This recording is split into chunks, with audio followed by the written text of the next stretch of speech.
space. Where would you like to go? And the woman says, modern day London. This.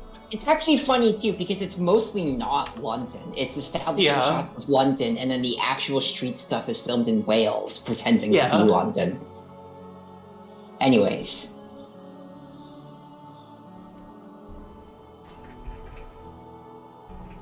All right. We are ready to go. Very good. Hello everyone, I'm AD Spinger, also known as Corbinian. This is the Electric Metropolis video game tour, and today we're doing another episode of Star Trek Survey Expedition Delta, Adventures of the USS Bonaventure in the Dawnland Fringe in our Season 1 finale. And is there any log the captain wishes to enter into the system?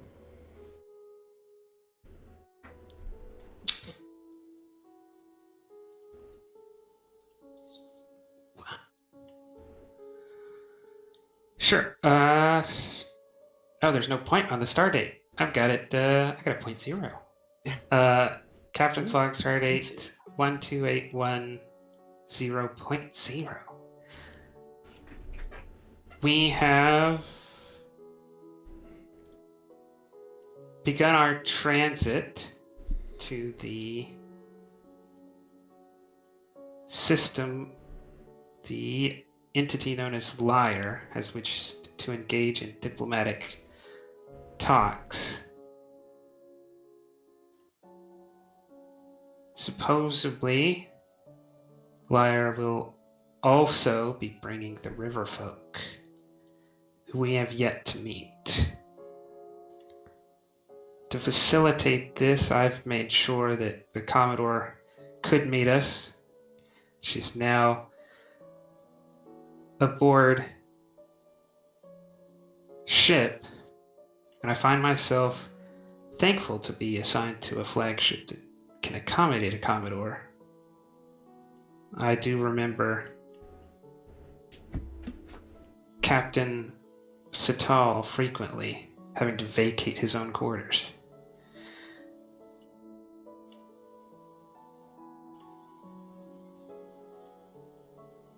I do hope there is some possibility of approach here, but I don't hold too much hope that an entity that wishes to be known as the Liar will be a reliable diplomatic partner. End log.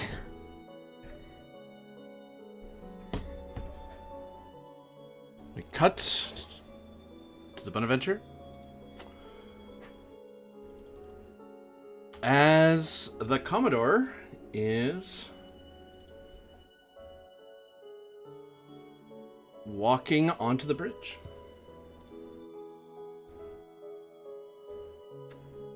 Probably the first time you've seen her even walking aboard ship, even though this is technically the flagship she's supposed to be buzzing around on. She hasn't.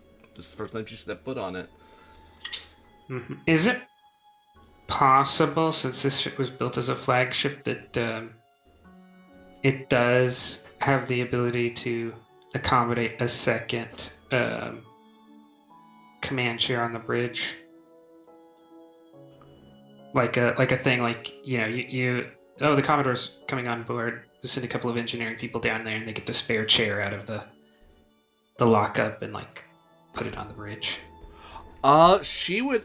Well, you could do it, but you get the feeling the Commodore is not one to take command of the bridge from a captain. Yeah, I don't. That would be untoward. This is not like command chair as in gives her the responsibility of commanding the bridge, but is you also should have the ability to have a chair with all of the functions so that you can communicate to other ships and have a position of authority on the bridge. Like I dedicated, this is where the Admiral goes. I'll shift these over. Whoops, not what I was going for. Like this.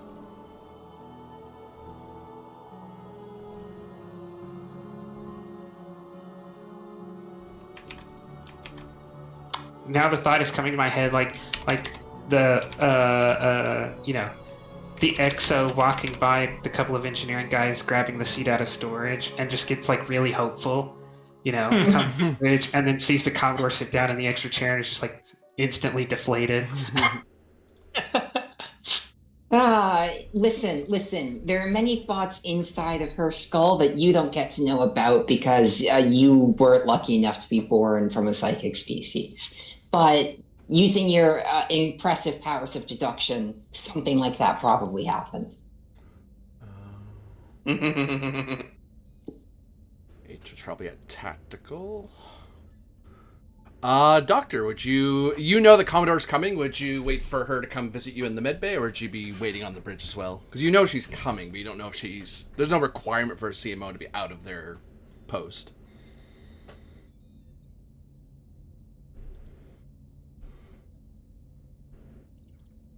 It's up to you how eager you are to see the flag officer.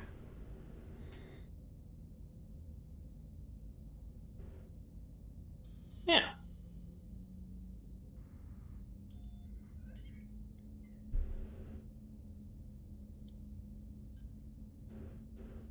Oh, Basic's here.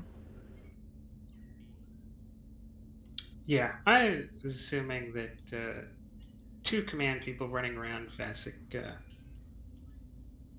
is going to be involved.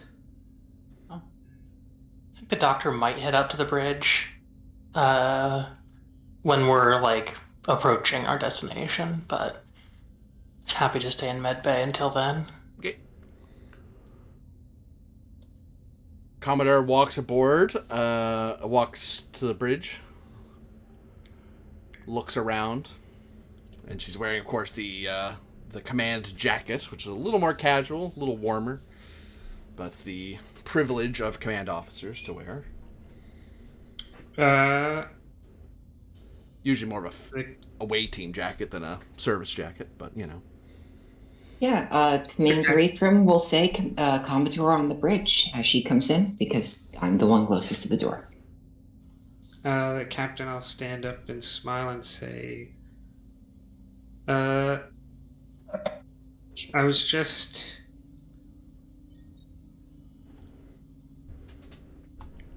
reading through the latest from all the departments, and I'll hand over a pad in case you have a passing interest in how things happen here aboard Bonaventure. Seems everything is in order. Reference to your ongoing reports. I do notice you have a unusually high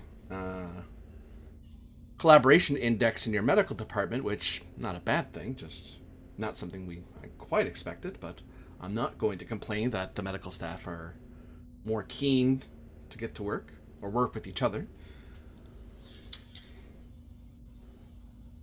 Yes, the design of Bonaventure assumed, I think, larger freight operations and access to secondary medical vessels. So we have a vestigial medical department, just enough to save lives before they get shipped off to a medical frigate.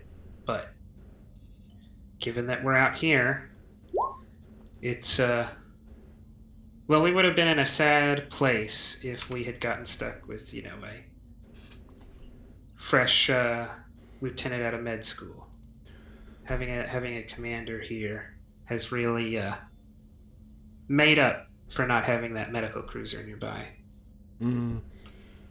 I have some. She takes the stylus and starts jotting on the report and makes circles certain things, makes little notes, adds things to the margins, taps into the computer and pulls an extra file, and then notates and then annotates more.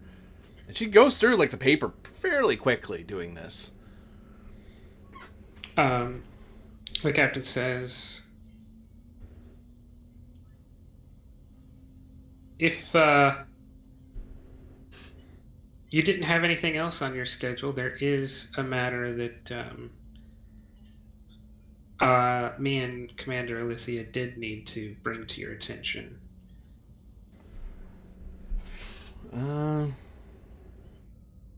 Right. To that, she motions with the pad that she's just finished, and she replaces the stylus too. I'll hand it to Jessica.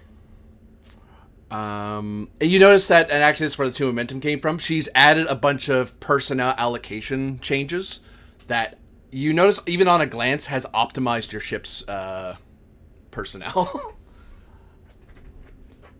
She basically just used the information you gave her and then found out, oh, by the way, I think if this person does this and this person does that, as it seems the Commodore seems rather familiar with everyone's personnel files. You just added more information that she didn't know from their service on the Bonaventure. She says, very good. Well, we are underway to the target coordinates at good pace, Captain. Does that match my knowledge from the Cath's latest report? Give me Insight Con difficulty 1. Because a bit of time has passed, things might have changed, but you're pretty sure you got the right answer, just off the top of your head. Focus and astronavigation? Yep.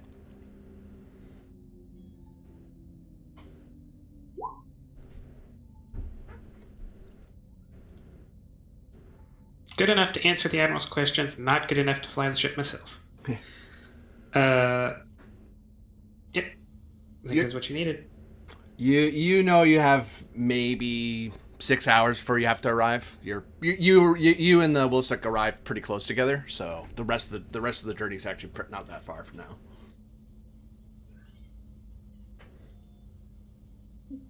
And you give or take number off the top of your head, and you're like, yeah, 6 hours sounds right. It was like 8 hours a couple hours ago, and nothing's changed. Con didn't say anything, so it's probably the same number. We're on course with an ETA of 6 hours. I think we have time for that meeting. Your officer conference.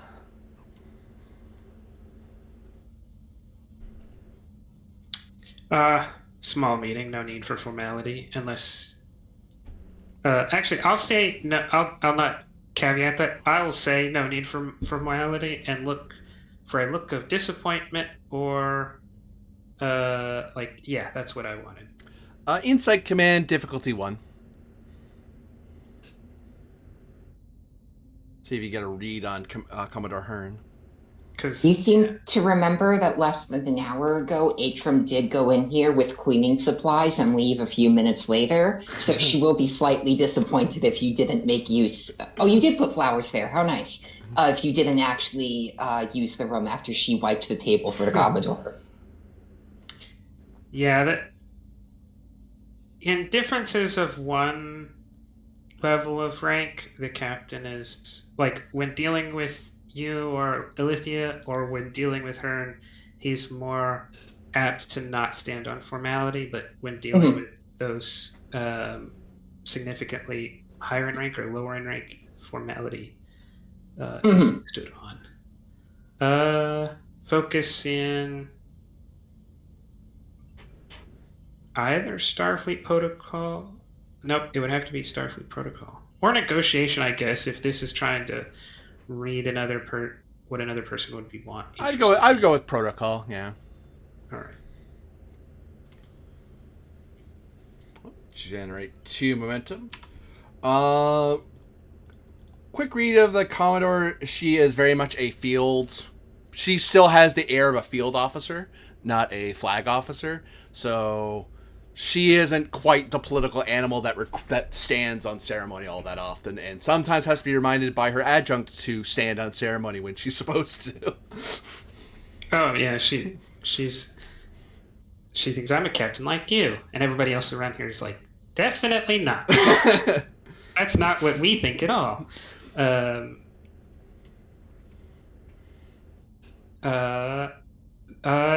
for the trait.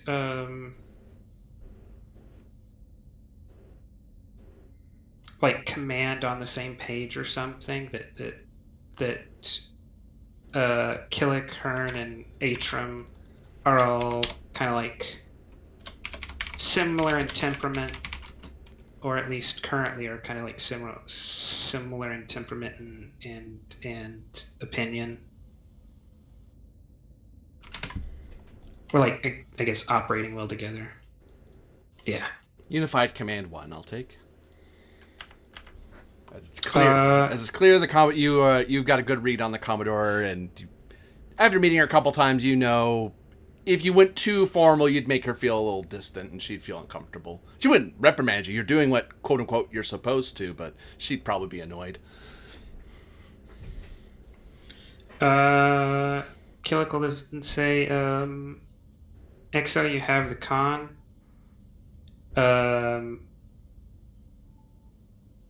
Have Atrum come to the ready room. Isn't that Did I Atrum say there, Atrum? Captain? You mean Yes. Alithia? I said yes. I'll say have Commander Alithia come to the ready room. Yes, sir. As Atrum learns, she's not to be cut in half like the baby from King Solomon's time. Always good. Yeah. And Ilithia, you get a call from Basic that the captain's requesting your presence in the captain's ready room. All right. Alithia, Solomon wasn't that bad. Really overblown. It was more of a rumor. Yeah. Head up to the I mean, he bridge. didn't actually cut the baby in half, so there's something there. Yeah. I'll nod to Atrum as I walk past and enter to the ready room. You can hear the Commodore washing her Captain. hands. You want to see me? Killicle will point over here and said, just put on some fresh, or pulled off a fresh pot of tea if you want some. We're finally going to get to cover the claims of the stone folk with the Admiral. I see. In fact, you have a... Actually, I don't know if your report covered it. Did you actually learn more about their claims? Or did they not bring it up that much? That's a question I have to then echo back to Corbinian here. What is your How much was I able to do in my time on the planet? Was I able to more deeply corroborate that they were from Earth originally? And did I get to learn more about them as a people? You did get some free questions at the time, which reflected that, but you've had time to make notes and think about it. It's been a few days. It's been about 10 days since you were out, I believe. We'll call this reason science. Difficulty of... we'll reduce it to 1 because you've had a lot of time to sit there and just think about it. And the ship can help you with computers plus science because you'd be able to double check back on the ship. Alright. Hey, what am I missing? The compter.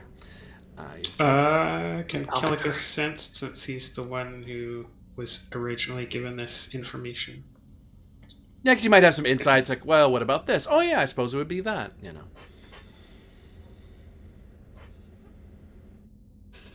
Yeah. Focus in either ancient technology or archaeological medicine. Perhaps.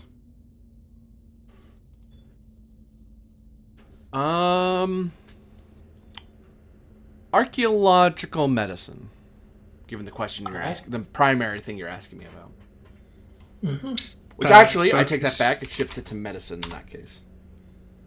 Gotcha. Focus in astronavigation to help elaborate on how they think they got here. Yeah.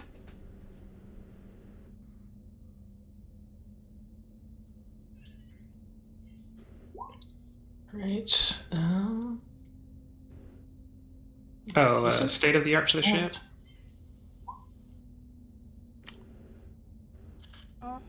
Yeah, I'll shave it down. So diff 0, basically. 4, 5. You're over by 1, so you have a bonus floating around. Mhm.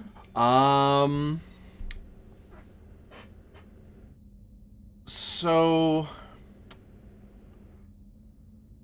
repeat your primary question again, just so I don't mislead you. Okay. Let's see. Primary question is.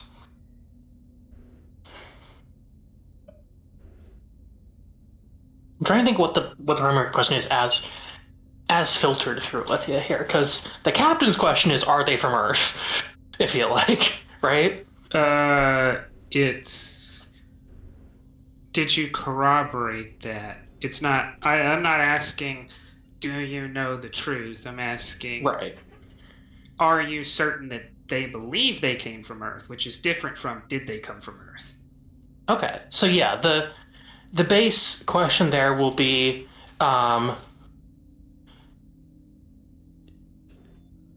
were the like with some more time talking with people there and referencing different histories and stuff, were we both talking about the same planet the whole time and like the same place? Yeah, they refer to the place as Turtle Island. And eventually that caused a little confusion for a little while, because it made you think, because the translator translated it literally, because they kind of meant it that way, and that it was literally an island that was supposedly on the back of a turtle. Yeah. And then after talking with them and looking at some of the artifacts, you kind of clue in, oh, they mean Earth. That's just, they just didn't call it that. That the idea Yeah. of the they have idea of planets now, but the word for, and that relates to, when you look up on the computer, that's actually a name convention that's used by certain First Nation groups in North America. Mhm. So they're actually being a little more specific. They're referencing a very particular part of Earth, not Earth as a whole. But you're able to connect the dots there. Yeah. You can ask additional questions with momentum.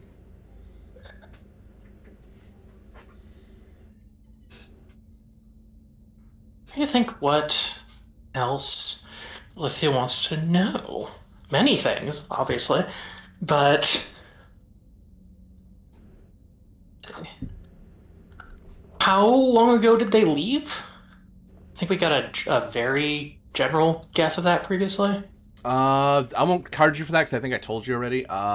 If my memory serves, I would say it was like several thousand years ago, like almost 10,000 years ago, something like that. Like That sounds about right, yeah. Okay.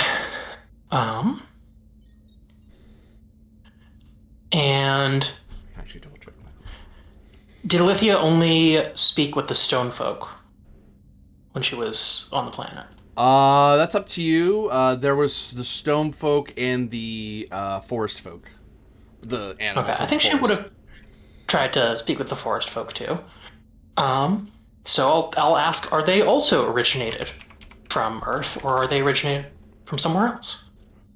That might be two questions. No, I'll take one. They are a mix. Some of them are forest folk from here. Some are forest folk that came with the stone folk. But the forest folk don't really make that, like, the distinction took some time for you to needle at, because for them, there's not much of a distinction. Because it's been so long. But when it gets right down to it, it's like, oh, well, our great ancestors came from Turtle Island. Their great ancestors came from the Sunny Shield, which is what they reference to that particular continent that they're on. It's like, oh, okay. Got it. That's a good name for a continent. I like it.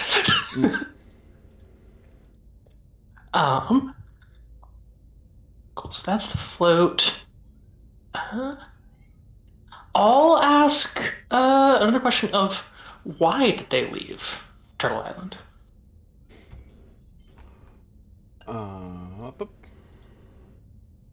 The stone folk were led by the great hunter Liar into the stars to aid in the creator's work and tending to his to its creations across the stars. For the Turtle Island only needed so many, people at the time, and they wouldn't need as many people. They grabbed enough people to go somewhere. So the whole point was for them to go elsewhere and continue, basically help Liar do what he was already supposed to do, which was, and Liar had learned in their time with them that he's only one person and can only do so much. Mm-hmm. It's a lot easier when you have more people helping you. What is the mission that Liar brought them to do? I won't charge you. I won't charge you for that, because as I said, the idea was to look after the creations of the creator. So basically, tend to do what the rock folk do, which is become one with the mountains and the rocks and try to help them. And that was just one less thing. Also, looking out for monsters as well, because that's a thing that can make it harder for people to live in places. It's okay for an animal to be a thing, but it's not okay if it's a terror sent by evil to harass peaceful folk. Makes sense, yeah.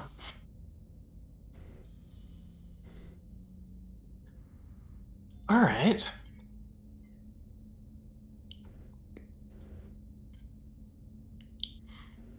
I think that's good on the questions then. At that time, the Commodore walks out of the refresher.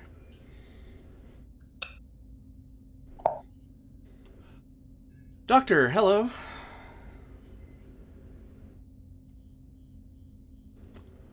All right, let's see. Commodore? She just casually takes a seat on the couch, and then catches herself in gestures that half gestures for you to be. That's okay to sit, and then remembers protocol that she doesn't actually have to give that permission. This is the captain's room. She doesn't have to do that. Yeah.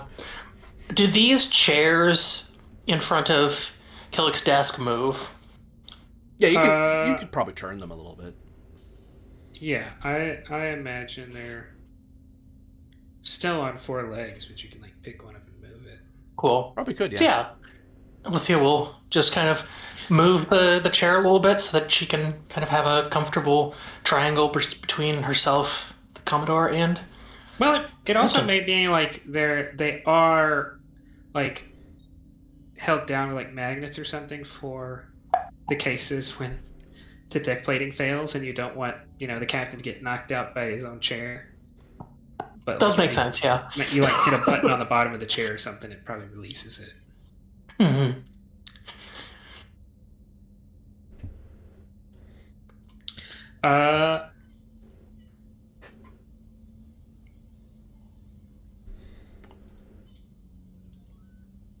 The captain says, we wanted to give this to you in person because it's a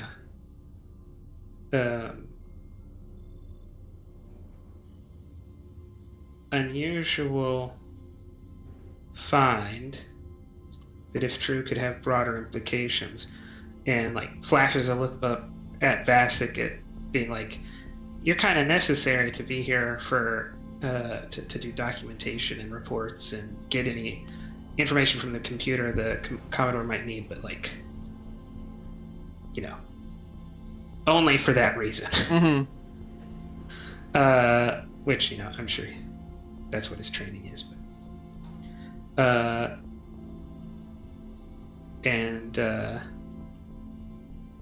the captain will look at Alethea and say, I think, I'll preface this for how it started, but then I think most of what we've learned is from Commander Alethea's mission. So, while talking to the people who refer to themselves as the Stone Folk on the class planet we discovered, they indicated that they came from Earth. I verified that it wasn't a mix-up in translation. I talked with them through it, and they did believe that they came from, at least the place that I described, humans were from, our people were from.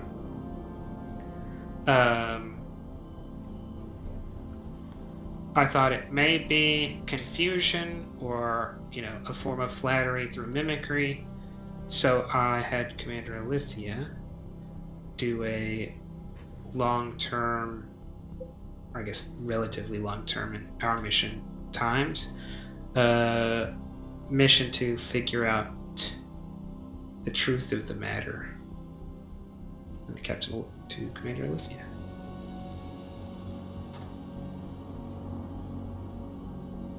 Alithia takes a sip of her tea and says, I don't necessarily expect it to be down there longer, but, well, my duties required me back here, and it's fascinating cultures down there. I can say with some degree of certainty that the cultures down there do trace an origin back to Earth, through their history at least. I didn't at the time think it was necessary to do a biomedical analysis. Such a thing could be attempted, but the oral history there is fairly recent and very strong, I'd say. And I have no reason to cast doubts upon it.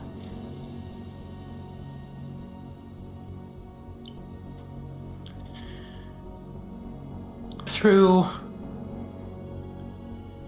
some, perhaps interference, perhaps guidance, depending on how you deign to construct it, the entity, Liar, who we are meeting now, led these people away from Turtle Island, North America, somewhere around 10,000 years ago, to partake in I guess you'd probably term it an ecological mission of sorts, a harmony in all things. Well, this doesn't complicate our mission out here at all.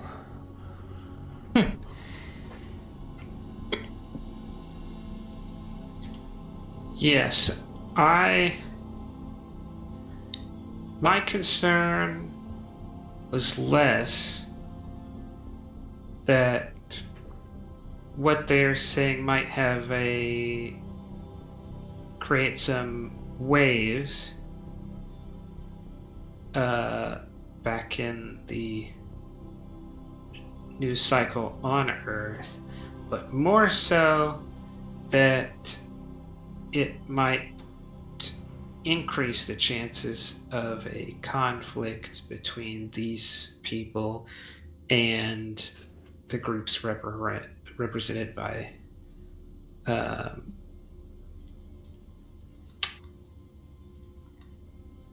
think his name is Elias Vance, is that right? Or is it not? Yeah, it's Elias Vance. Okay. By Elias Vance. Well, it does present there is precedent in law for this sort of thing where pre-federational peoples who won a colonial endeavors went ahead of United Earth Command to colonize, and the short of it is that they may choose at their option with verification to join the Federation, as they inherently, as people of Earth, retain all the rights and privileges of being, to put it blithely, Earthlings.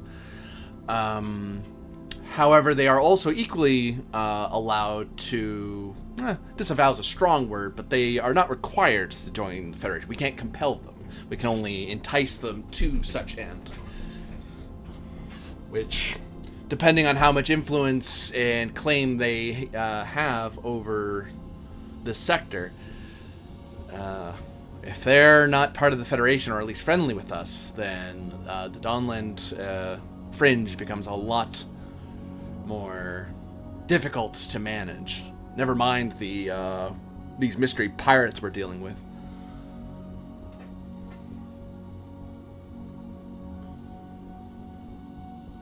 Agreed. This liar that I saw in the reports, what do you know about him? Is an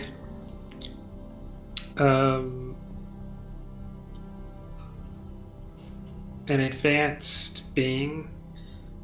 I've noted in the report a couple of earlier examples ships have come across of similar advanced beings.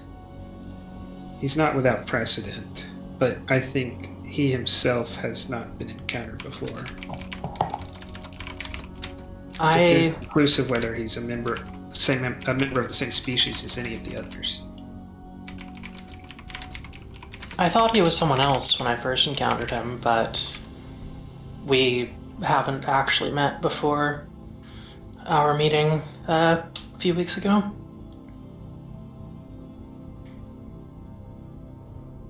Do you think he's Oh, go ahead, Doctor. Oh, I mean, it's been 1,000 years or so at this point, but I have encountered some people of similar ability before.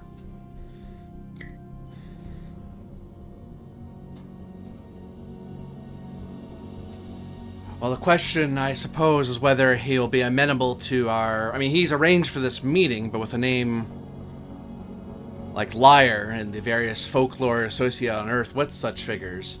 He's either here to help us, or he's here to teach us a very valuable lesson. I really would rather not have to worry about the latter, and more the former. We must watch our pride. That much I know. We'll have to see. Age does not necessarily grant wisdom, and there are far more Olivia will shoot you a look.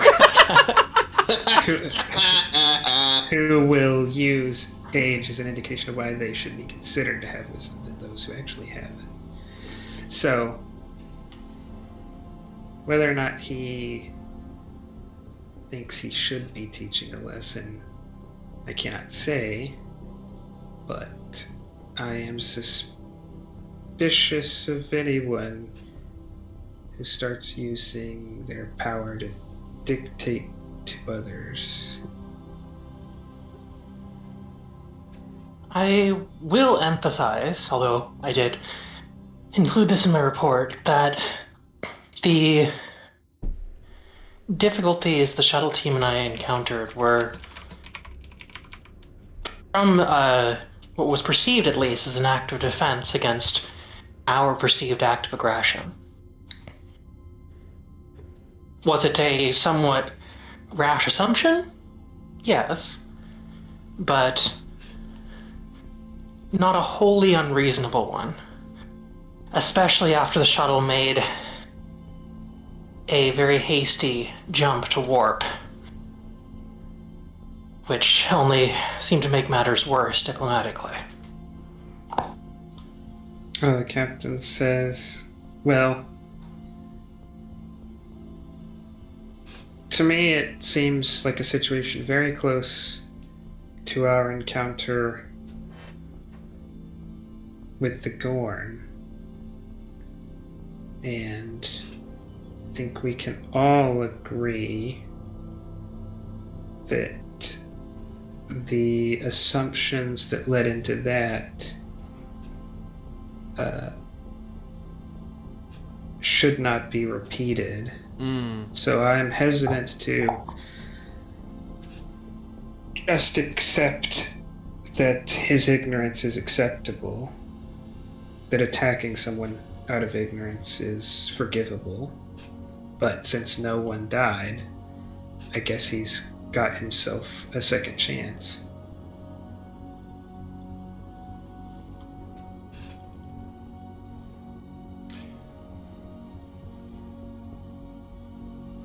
At the end of it all, though, the most fortunate thing is that we've had the opportunity to meet perhaps one patchwork of civilization or multiple civilizations in the form of these stone folk and beast folk and forest folk, and now these river folk. I cannot help but impress upon you two that for the mission that we're out here to succeed, for our continuing expeditions, we need to be as amenable as we can while still maintaining the finest traditions of Starfleet service. It is tempting for us to impose our values upon those we encounter, but at the same time, we do need to defend them. We don't change just simply because we're visiting somebody. We are who we are, for all the good and ill that may grant us. But I want this to succeed, with or without this liar's interference.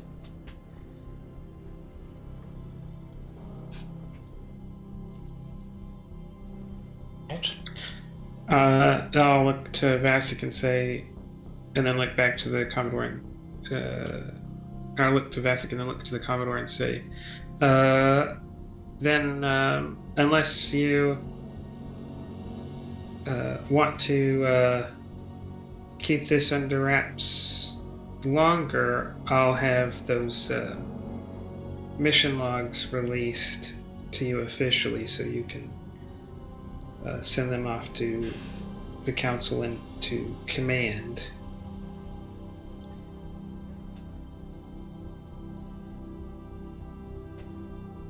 Yes, I'll have those. And she nods at Vasek, and then looks to you.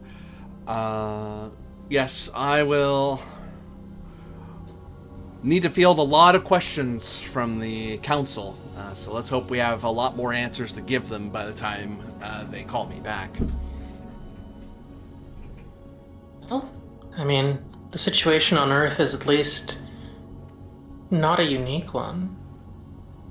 It's happened twice now before. My people and the what do they prefer to be called? She's like trying to remember her sensitivity training about dolphin people on Earth. Cetaceans, I believe it is? Yes, Intelligent cetaceans, higher cetaceans, sophontic cetaceans. I don't know. I don't think there's a canon term. There isn't, no. Exactly. But, you know, the doctor's trying to not just say the killer whales people and stuff. Oh God. Look, there's downsides for living as long as she does too. Killick will say, well, I don't envision too many problems. I've gotten several notifications of Earth advertising resettlement opportunities in sunny Idaho and Alberta. The less I have to be around horses, the better. Yeah, perhaps out here they'll find someone who wishes to live there. Perhaps satisfy more of these colonists. To drag them all the way out here and then tell them, sorry, we alienated the locals and you can't live here now, is not the message I want to be sending.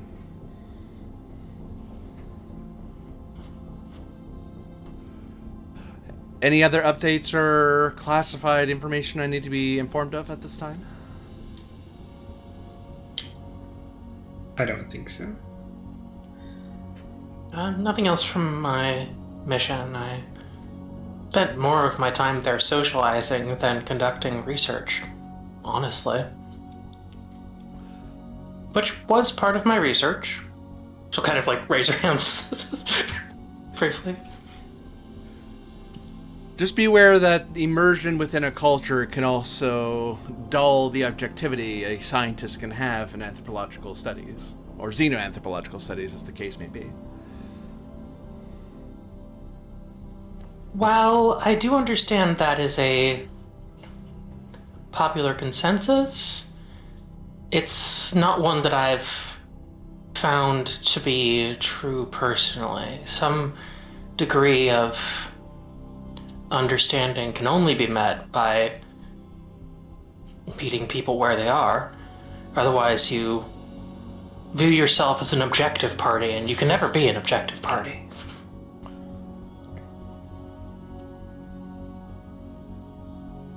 Just be aware of Of course, your... you can't become part of another culture either, necessarily. That's the issue sometimes, Doctor. We insert ourselves into a culture group and forget our duty to Starfleet and the people we represent. I would say I'm uniquely suited to not forgetting who I am, Commander. Commodore. The captain shoots a look to Vasek real quick, realizing, uh-oh. This is the first time I invited someone into the ready room who I can't say, like, okay, thanks for the thanks. I'll see you later. It's like, uh-oh. And it decides to solve the situation by saying, I'm going to get a status update from the bridge, and leaves. You can't tell other people to leave, so he's leave himself. Normally, Very good. your perfect excuse is, well, oh, I forgot, but I have that conference with the Commodore soon. But you can't say that because she's in the room. And that's the only person you could plausibly say overrules the current situation. Mm-hmm. The Commodore makes it like a tepid, like a hand wave that she knows technically she's supposed to dismiss you, but it's your ship and she doesn't care that much. It's like, you want to leave? Yeah. Yeah, go ahead. It's like, I don't mind.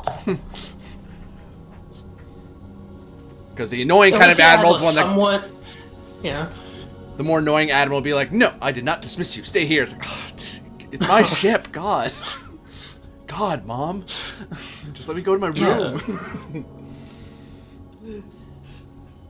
But yes, as before the captain escapes the career suicide that the Doctor is committing, what is Decca? What was Decca and Atrum up to?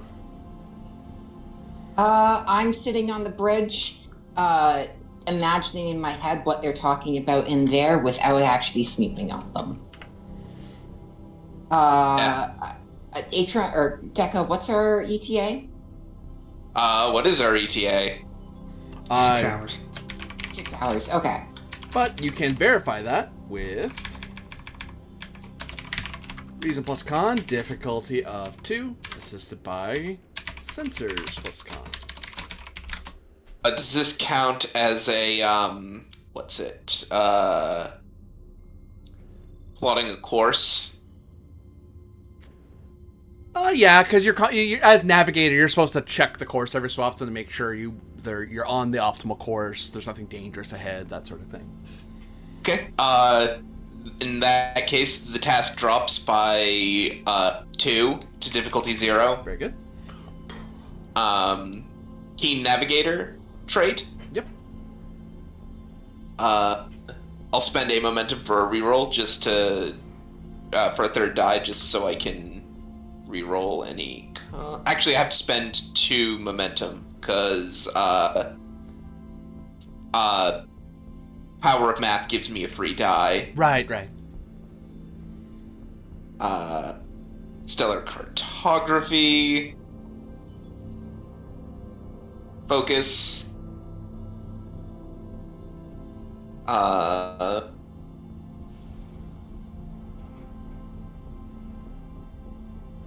Cool. Reason.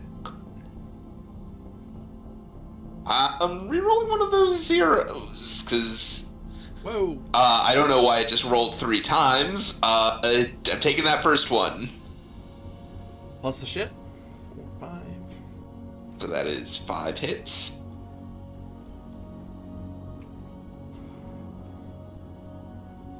Working on it. Work faster.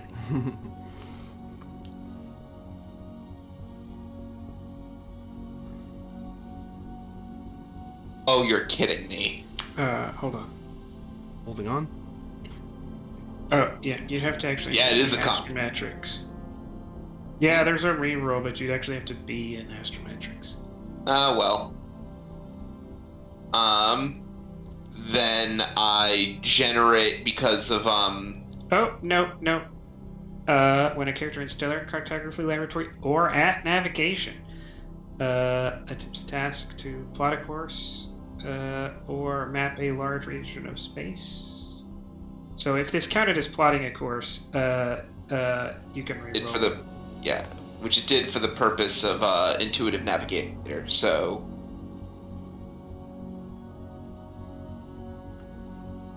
And you're good. So Okay. it's not a comp, and In addition to any other bonus momentum generated off of just all the successes, Intuitive Navigator gives me 2 more bonus momentum because I reduced the task to diff 0, and 1 more bonus momentum because of Visit Every Star. This is what I do. This is all I do. So you have verified the ETA of 6 hours, but you could use momentum to ask further questions about your course, where you're going, or perhaps shaving time down off the travel time. I was going to say, by measuring the travel time, could he possibly shrink it? Yeah, because especially since you reblocks, you're like, well, we're a lot closer to where we're going, so I was like, oh, well, actually, we can use this gravity well to kind of speed us up a tiny bit, or if we go just a hair this way, it's actually a tiny bit faster. Easier to know that when you're less than a light year away from a position than 10 light years away from a position. Yep. and if you create a trait here, that talent will also increase the potency by 1. I can create a Potency 2 trait. You can create traits as well, that's true. Or 2 traits, yes, you're right. Ooh, it actually would be, wouldn't it be, so it would be more efficient actually to make 2 traits. Actually, I don't. No. I was just reaffirming you could create a trait, is what I was saying. Yes. Yeah, the benefit of it is that it creates, if you create a trait, that first trait is a potency 2. Cool, okay. I'll create... Well, I could create a Potency 2 trait, and then because of the talent, it would go up to Potency 3, right? What talent do you have that... Yes. Is there anything of yours that's making it go up even higher? Or is it just the ship doing that?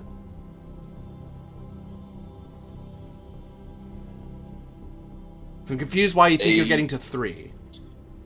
I don't know what the mechanics of this talent is that... If the ship is the only one at play, then it's...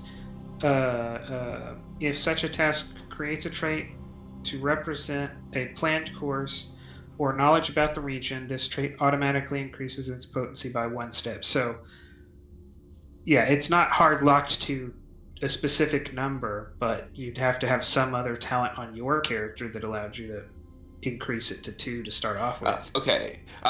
So you can only spend 2 momentum to create a Potency 1. You could spend more. It's just a matter of explaining to the GM why it'd be such a high potency talent. Okay. I follow. Okay. Because sometimes there's enough. Sometimes the potency height doesn't mean anything, so it's not worth. The GM will say, that's not worth it. Don't do it." Yep. In that case, I think I will just spend the 2 momentum for that first potency.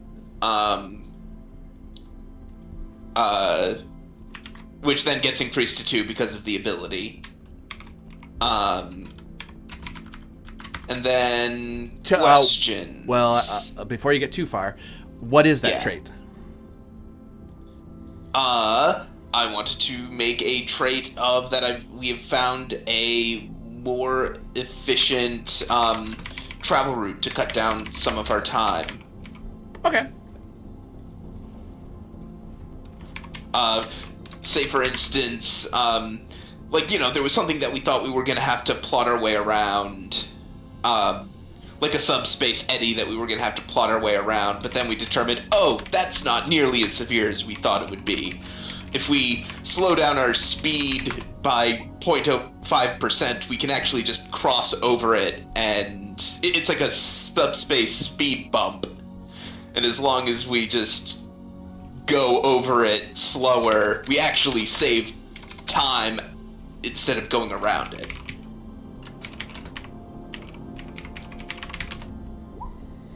Okay, you do have 2 more. You could ask questions or create an additional trait. Any questions, Commander, since you're the one who requested this check-in? Yeah, this is your fault. We are expecting another ship there, right? We're expecting Liar to be there. I don't know how he is arriving. I could spend a question to see if Are there any ships in the area or anything Yeah. like that? Yeah. Go. yeah. Are there any ships in the area? Your plotting course would not tell you that information. Fair enough. Are there any navigational hazards in the area? Yeah, I'll take that question. There is in the area, in the part of space you're going to. Actually, I'll pull you to the sector map. There we go. And if it's relevant, because of the, I think I asked to make sure that veteran sensor operators would work this way. That generally anything that would require a Diff 1 task to determine through a scan, we should either have a Diff 0 task or get for free like normal Diff 0 stuff. So you're invoking that? Because that wasn't invoked earlier. That's why I didn't account for it. Because people don't call out the trait, I'm not gonna hunt it down. Yep. I think we're good for now. We generated a ton off of that. Is there any So to answer the question before we get too far away, Yeah. this is in the one of the more spinward side of the sector, and it is here where there seems to be a sort of ambient stellar phenomena, which this region of space is named after, the Dawnland Fringe. In that, from this there is like Galactic Center's that way, right? So that's where you're able to generically. That's generally where ships find their bearing and mark from. They do it relative not to Earth or any particular homeworld, but to Galactic Center. Everything's relative to Galactic Center. Here, it seems that once you started getting like about here-ish in this corridor, Yes. you notice that the Galactic Center was a lot brighter than normal. In a lesser ship, that would actually dazzle the sensors and make it a little harder to get your bearings, so you could get lost easier here. It seems to be something to do with, there's some sort of environmental effect that's causing that at present. So it sort of looks like there's this big, almost sparkling starburst that's flinging out from Galactic Center. So this whole area is bathed in like an extra bit of white light from Galactic Center. But you're able to account for that. If you're not, you get the feeling at a different time of year, at certain times of the year or certain times, the environment may be worse. Right now, it's actually it's fairly benign. Most modern Federation ships can get through this. You'd have to have a very old ship or really poorly maintained sensors to not navigate through this. Like, there's no momentum spent to travel through this at this time. The nearest major problem is 5 light years away, rimward, and that's the subspace rift that you're already aware of. But that's like 5 light years off. Like, that's, you'd have to go out of your way. And of course the lattice, the subspace lattice as well, which you're kind of you're kind of dipping in and out of every so often. Yeah, so that was the thing I was going to ask with my free question. Does the lattice seem to be stable currently? It seems pretty stable, actually. I I was hoping so, but always helps to make sure with something of that scale. In which case, Dekka will turn back around and they will say to the commander, actually, I have very good news, Commander. With a refiguring around a subspace think. If we slow down for 20 minutes in approximately 2 hours, we will actually make up time that we would have spent routing around it. As such, we should be able to make our destination in only 4 hours.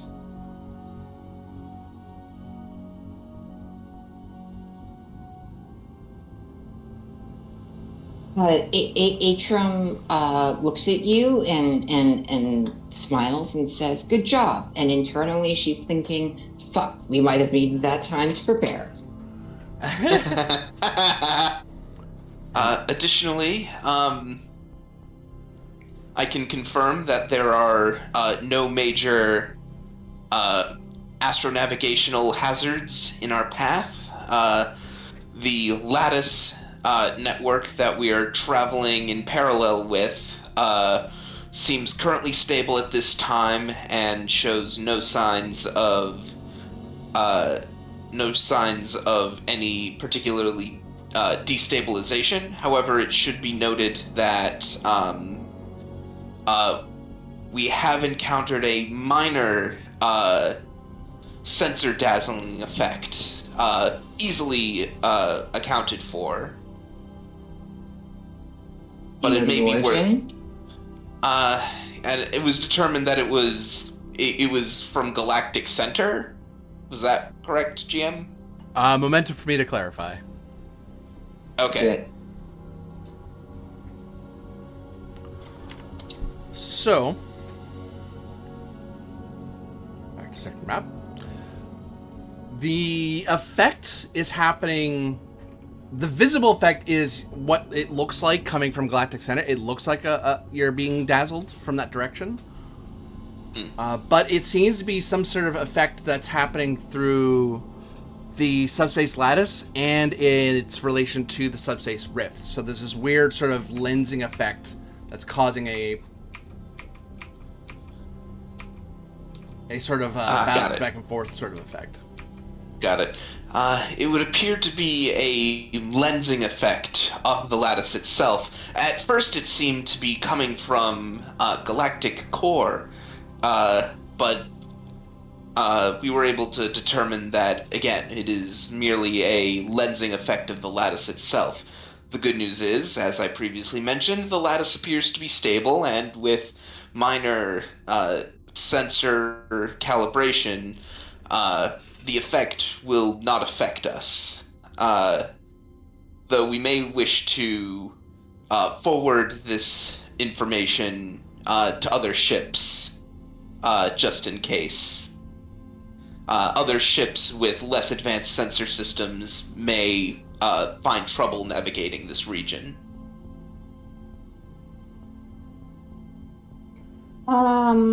Okay. She'll say, your advice has been taken under advisement. I shall bring it up with the captain. And lo and behold, that's when the captain walks on the bridge. Narrowly escaping a debate on culture and anthropological ethics. Yeah. Oh, go ahead. No, I was just gonna make a joke. It's all good. Captain Gillick.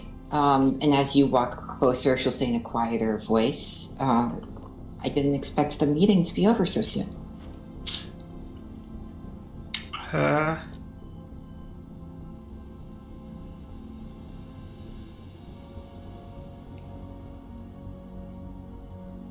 Don't know that it is over.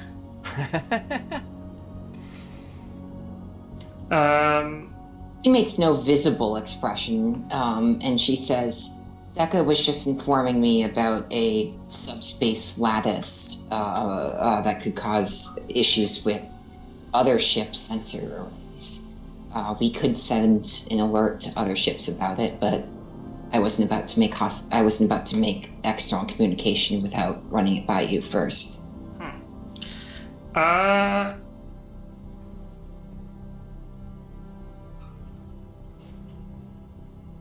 Yeah, Commander, go ahead and coordinate with Lieutenant Fushi. Let's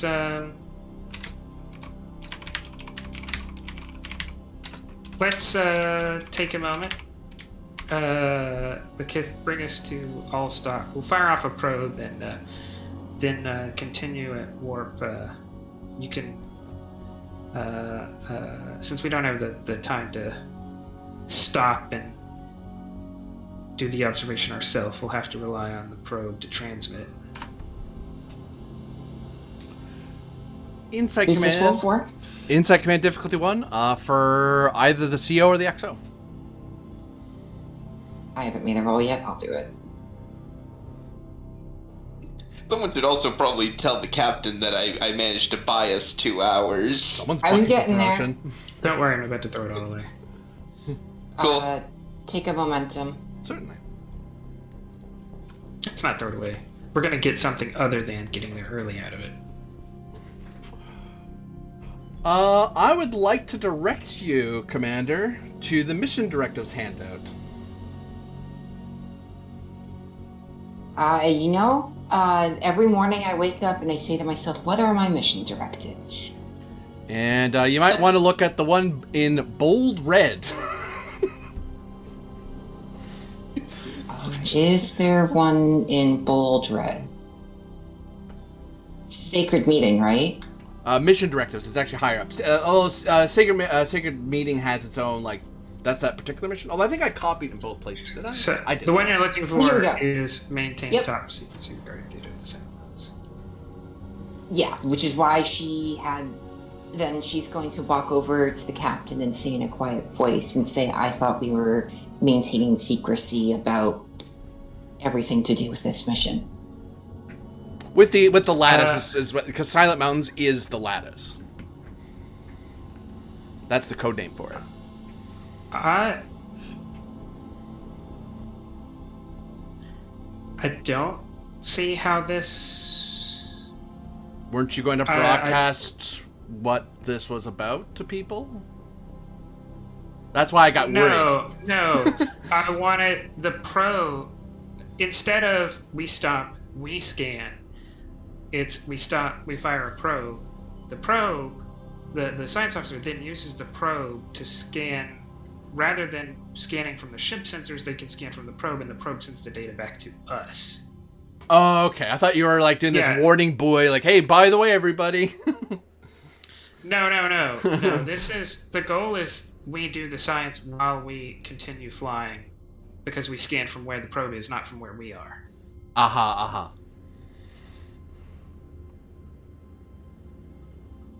Very good. Okay, I wanted to make sure you weren't accidentally crossing a line. There's like this feels like a directive violation. I'm gonna give you a warning, but I was worried for nothing.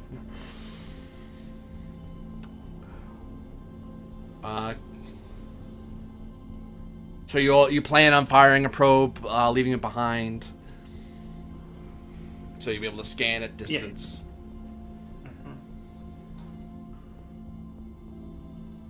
I don't want to spend more time than Deca has gained us, but if the stop and back to work can be managed and not lose us more than 2 hours. Trivial. You stop for a second, fire a probe, and then go back to warp again. Okay. Alright, yeah, I'm gonna work with Fushi to make a probe. You don't even need to make one. They just the only difference is you would tell your security people take out the warhead, put in a sensor packet, and they just fire it. It's actually a non check to do. But you can perform a scan, and this will represent the scans learned over time because you have like a few hours. Reason plus science. Distance isn't an issue, so this is just gonna be different. 2. assisted by sensors plus science. Okay. So for traits, we have state of the art Then rolling with Fushi. and veteran sensor operators. Okay. So you might be at diff 0 here. Div 0, reason science, a focus in rapid analysis. Yeah, that makes sense. Is it just to make sure we cover our bases? Is it possible, even if it increases the difficulty, to make this rather than just a scan of like a general scan? This also includes covering people attempting to hide, plus the normal stuff. If you're doing a sweep, then that's different. Yeah, you increase the difficulty. Wow, I have the wrong book open. That would have. Time to tell you about this world called Mystara. Just completely wrong book. Whoopsie. No, tell me all about Mystara. I'd like to know some more information, please. I actually don't know that much about it, and it might be relevant. Yeah. In fact, I'm not unconvinced that's where the stab folk are from. I don't remember which one Mystara is. It's from the Sunday game that Jess recorded. Oh, okay. It's from that game you refused to play. Oh, yeah, that one. You're trying to reveal things, so the base that increases the diff up to 3 because it would have been 5 if you're trying to do it. If you're trying to scan and reveal things, but you're just adding the difficulty of revealing something. Great. Thank you for that, Winchester. You've made my job harder. Typical captains. What's a captain for? Yeah, exactly. I don't understand what has been done incorrectly. You increased the breadth of what the role was about, and now it's a difficulty 3. GM, take 1 threat and 2 momentum. There we go. 1 and 2. Da da da. Foosh is in the house. We wouldn't be able to roll her because you're all active. Oh, well, I just did. My Atrium's reason science is terrible. I said I'm rolling as Fushi. Okay. Sorry, I thought you were rolling. If Atrium hasn't made a roll yet, then Atrium. Yes, I just did because I just said I haven't made a roll today, Yeah. and then made a roll. Okay. No, I haven't made a roll. Oh, you did. Yeah. Yeah. So we can use my activation for Fushi there. You might be Wait. arguing with the admiral here in a second. You might want. Fair enough. Are these the same scene? Okay. I mean, if we transfer this roll to Atrium, it actually isn't bad because it's not going to change anything. 9, 1, 10. Yeah. Yeah, you're still Literally good. I think. anything. Yeah, it would still be the exact same result because Huzzah! no, it would be 1 lower. It would be Oh, the you last one would miss, so it would because my reason science is 9, so it would be 1 and 2, so it would be 3. Did that work, Jam? Oh Jesus, yeah. Yeah, that works. So you just hit it on the let button me get plus shit. sensor plus the ship. Sorry. So you're on the button so far. Not a comma. You are able to determine, Commander, that on the long term there is an environmental shift that could happen to the lattice in this particular part of space, or rather, and right now it's good, but that could change what the exact pattern or cycle that is. You don't know. You think that would take longer term, but you don't think it's an instantaneous thing. It's the sort of thing that would take months to slowly come into effect, because you're talking astronomical phenomena interacting with other astrological phenomena at the speed of a galaxy spinning, all that sort of stuff. So it's secular.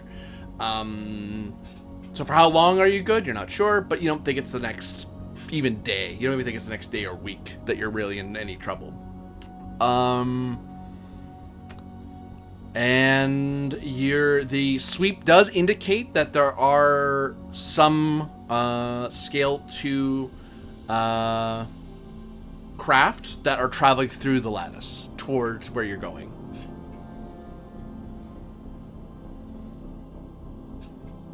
Not through any active hiding or cloaking effect. It's just the natural effect of traveling through the lattice. They're kind of hidden by it. But since you were doing more detailed sweep, you can actually pick them up as they're zipping through that particular part. They're actually a little easier to see because of the anomaly. The anomaly kind of gives you a silhouette for the sensor to catch.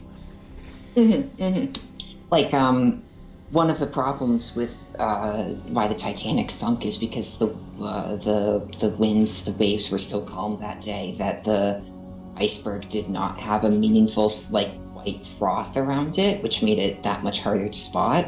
So no moon, no wind. Yeah, exactly. By having something there so that you can actually compare it against actually helps with visibility. So I watched I'm that picturing. movie and didn't get that vibe. Oh, it was much more about necklaces. So true. But As a big Titanic nerd, yeah. I'm picturing the computer screen is you know all of these unknown variables are becoming known, and we're just slowly eliminating potential data until we are left with there are definitely items here, and I would like to spend 1 momentum on how many.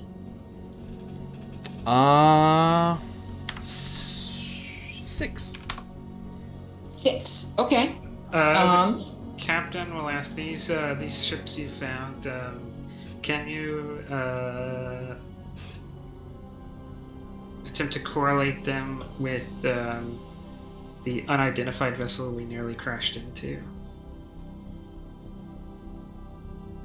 Atrum is going to press buttons on the computer and bring up that file and make a comparison. Does the profile or speed or anything match? That's my other momentum.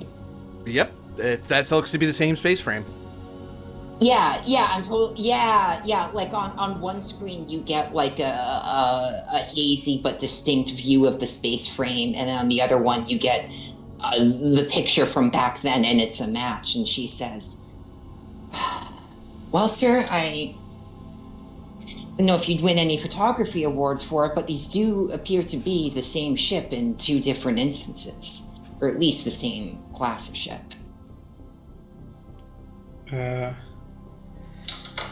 The captain says, "Yeah, it's always at the forefront of the mind. You take starship recognition a little more seriously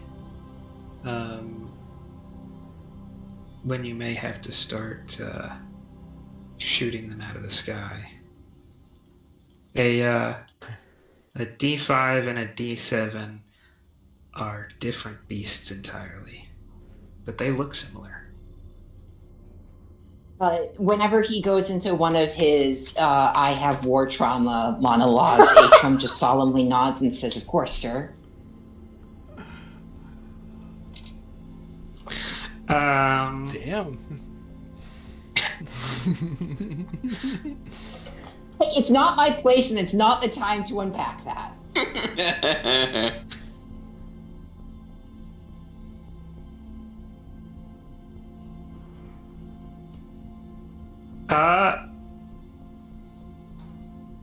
Actually, at the risk of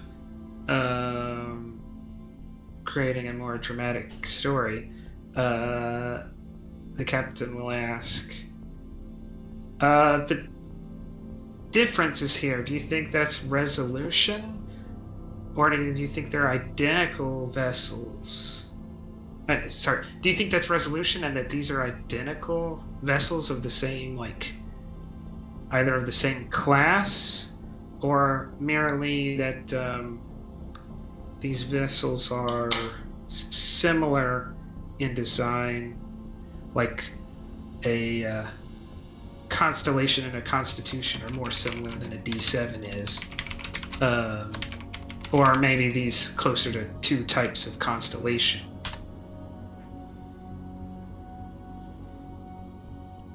It'd be insight on difficulty 3. Actually, I may- pretty I good may con. just- I may just think What's of your that insight myself.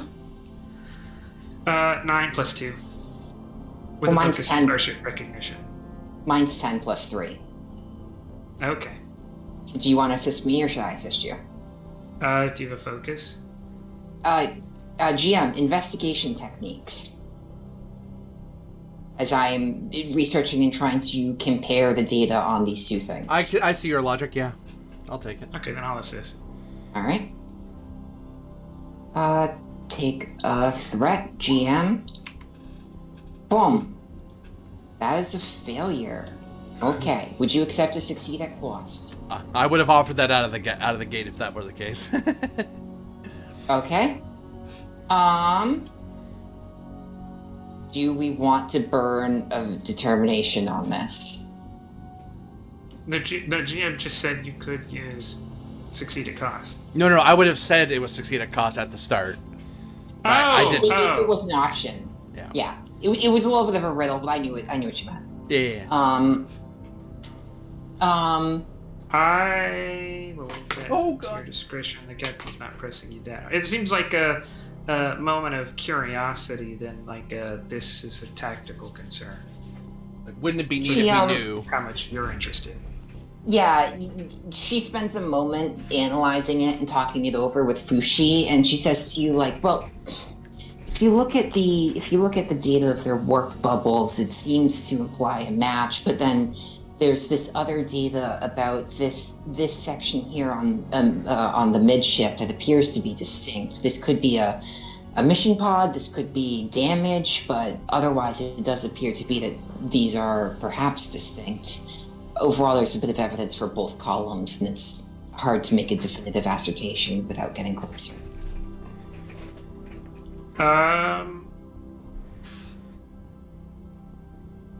The captain says, well, you happen to be sitting on one of the most advanced comms arrays in the fleet. Let's say hi. So the captain will just like on the science screen like pick out one of the 6 ships at random, just like, oh, this one, and say, let's see what we can do.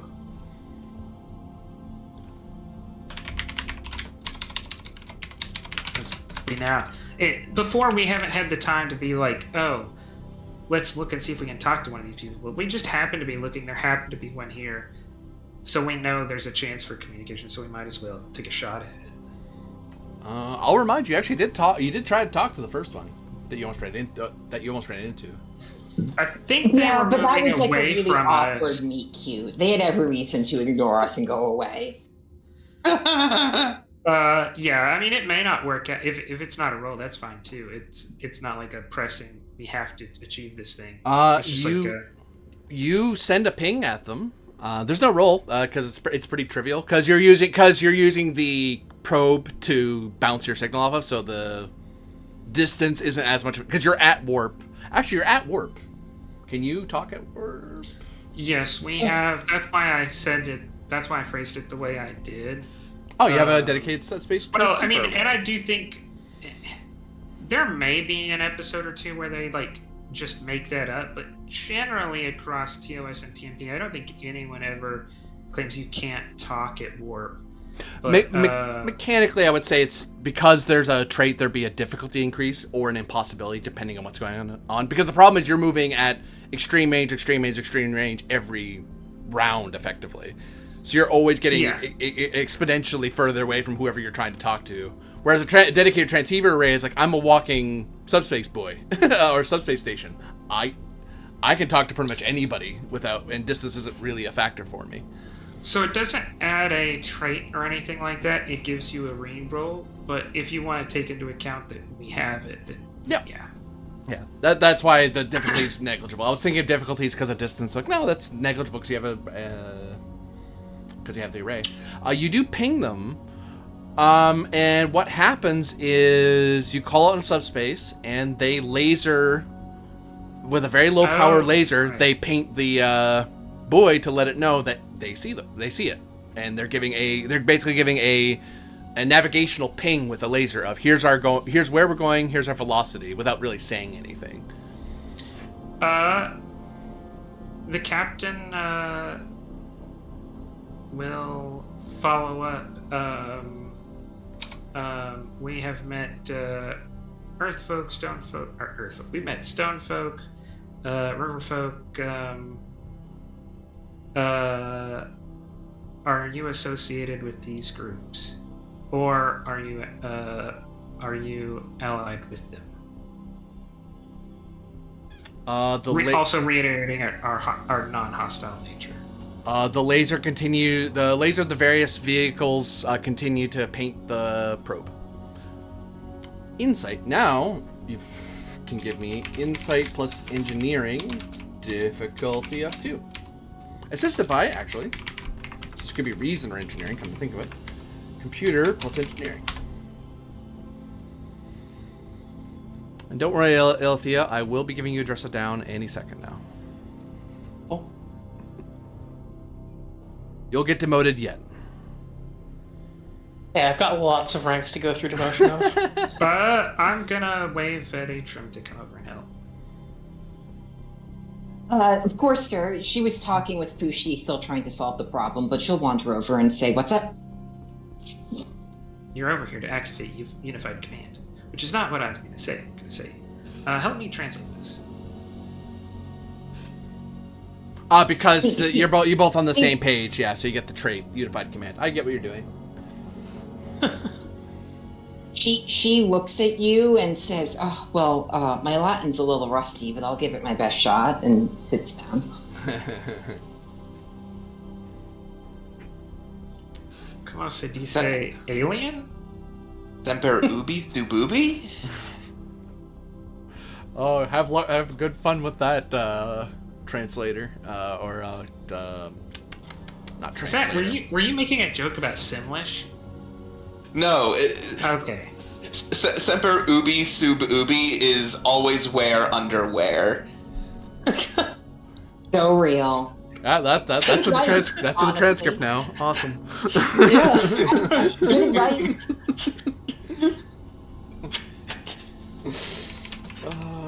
The Bunny Adventure, where we talk about Latin in our season finale. Ship assist and possible Atrim assist. Yeah, sure. If I'm talking through translation techniques with him, could I argue for Insight Command? You could. Okay. And if I am assisting with cultural knowledge, could I argue for a focus of empathy? You could. Thank you. It's very generous today, and it paid off. 5 on 1 is 4. 4 generated. It occurs to you that these ships do not have subspace transceivers.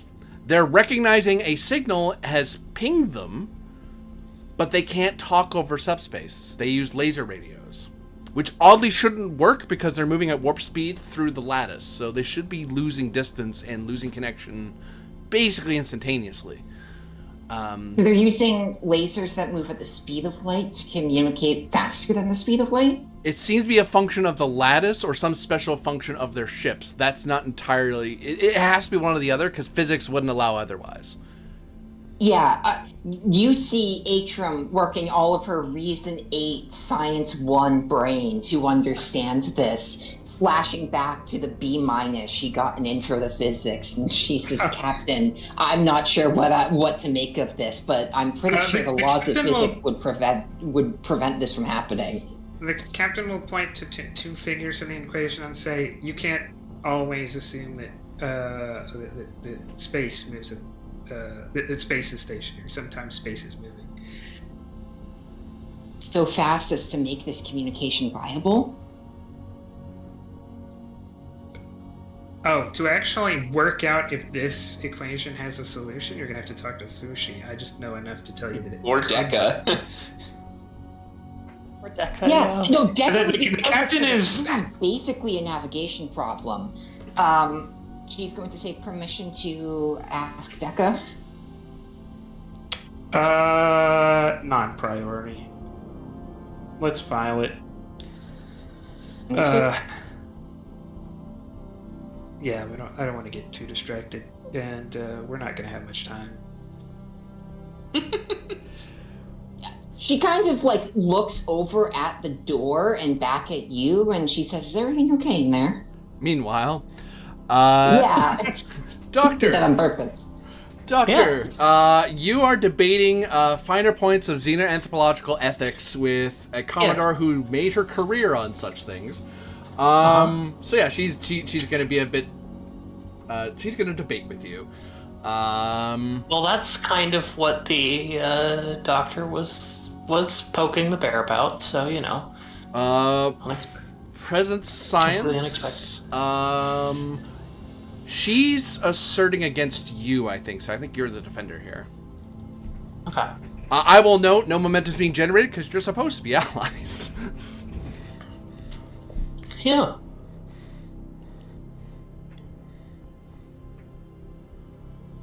But stress can be gained from this. Cool. Presence science is not a great role for me.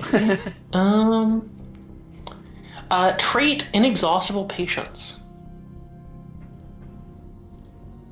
There's nothing worse in an argument than when you get frustrated before the other person gets frustrated. It Exactly. only makes it so much worse.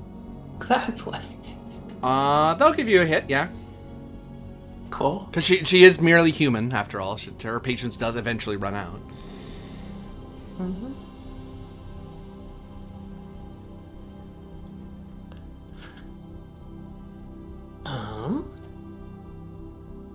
Focus here of archaeological medicine.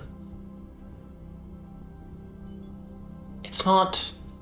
I wouldn't take it because you're more talking anthropological, culture anthropological. It's a different field of study. Okay. Focus in cultural anthropology then? Yeah.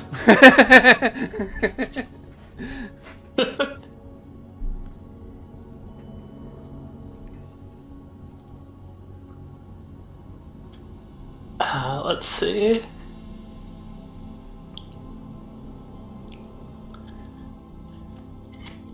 I'm looking at values because I think I am going to determination spend this.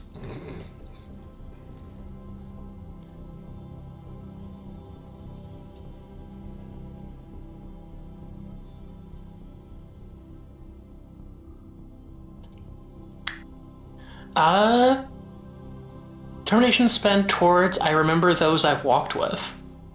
That's kind of it's That's the along kernel of your the argument. lines of the argument. Yeah. Cool. Let me see if I keep that. I do. So I still have my determination. I'd like to call back to Woolastook, where I used this when I was investigating the river folk.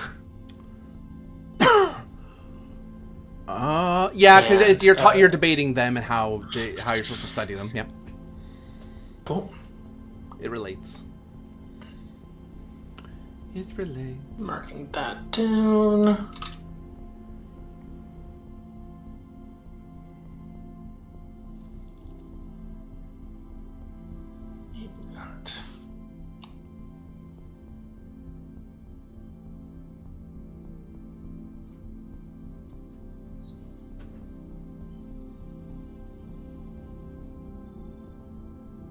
The presence science is so bad.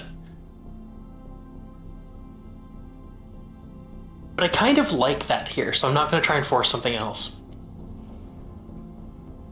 You believe in something that doesn't necessarily mean you're the best at arguing about it. And also, the doctor is good at arguing, but she might not be right. Mm-hmm. You know? Like... a rarely made distinction, but yeah. Yeah, exactly. I'll spend 1 momentum. I'll spend 3 momentum. Roll 3 dice. Well, your determination spent, so... Yeah. So it's 1 for the second die and 2 for the third die. Right? Because in 2E, Right. buying a die bumps you down 1 die. Right. Yep. And I'll re-roll that 16. Cool. So I'm at 5 hits with a trait, so effective 6 hits. Okay. She rolled 3. She's willing to All right. debate it. She wasn't willing to try all that hard. The doctor's willing to try hard, even though she might not be the firmest in her convictions about it. It's very strange. You find, even though all you're doing is to stress, she's simply just going to relent at this point. As you debate the finer points about it, and you find, as part of this exchange, that this wasn't... Commodore Hearn has particular views on how anthropology or xenoanthropology is to be studied. But if someone has an opposing view, she's challenging you to make sure you could defend your position to somebody else. Mm-hmm. And it's like, once you have an argument that sounds reasonable, like, which, you know, she basically had difficulty 3. Could you explain this to someone who studies anthropology? Yes. Okay. Yeah. That's good enough for me. Do I care? I'm not your direct superior in this case, so... So you get that sort of air from her. You learn that she's arguing with you, but she's arguing Socratically. She's trying to make sure you know what you're talking about. Yeah, which is basically what Alithio is doing too, honestly. Oh, that jackass. Yeah. We watch the 2 philosophy grad students in a room so that the rest of us can keep doing our jobs. Yeah, that's what happened, basically. Socrates was insufferable. I never met the guy. The Greeks did nothing wrong when they sentenced him to death for being annoying. Doctor, at the end Missed of him it, by like 20 years, unfortunately. Doctor, at the end of this, the important Yeah. thing to distinguish is that, and I hope you take this to heart, and you as well, Yeoman. It's not hard. It's not a bad thing to learn this, and I apologize for this awkward debate that you probably weren't really allowed to chime in on, but we have certain duties as Federation citizens and as free people in space, but we have duties to Starfleet that we must uphold. So I'm not your direct superior. That's the captain and your executive officer in that vein. But I advise you that if you do step outside of the mainline ideas of what Starfleet does in anthropological studies, that you better be ready to defend it against people far more passionate than I am. Doctor bows her head in deference to Commodore and says, "Of course, Commodore, and I don't mean to forsake Starfleet duties. I think that the traditional perspective is also a valuable one." That's what you would say to a flag officer if you wanted to keep your badge. She looks over at you, she puts away the coffee. Whether you'll live up to it in your actual service records will have to remain to be seen. I have suffered enough falls from grace across my life that they do not frighten me in and of themselves.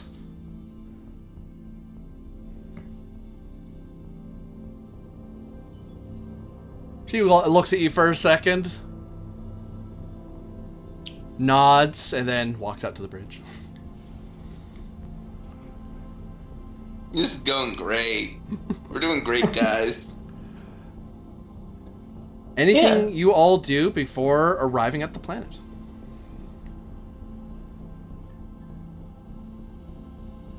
Does Alithia come out of the ready room? Just dead. No, she frames herself. This whole episode's actually a murder by Commodore Hearn. Yeah.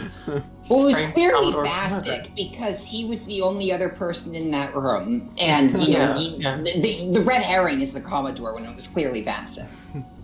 Yeah, I think I need a promotion. You didn't give it to me. Ah. 5 minutes or so later, the doctor comes out with a fresh cup of tea and stands over close to Science, surveys the bridge a little bit. Yeah. Upon hearing the door open, Atrum turns around and gives you a sympathetic smile. Olivia smiles back. She doesn't look particularly pained or Okay. anything. Then I shall go back to my work.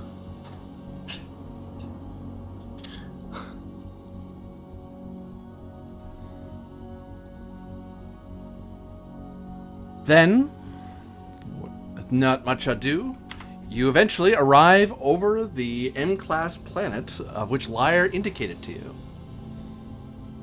On sensors, the sensor logs over on science, navigation, and tactical, notice there is at least.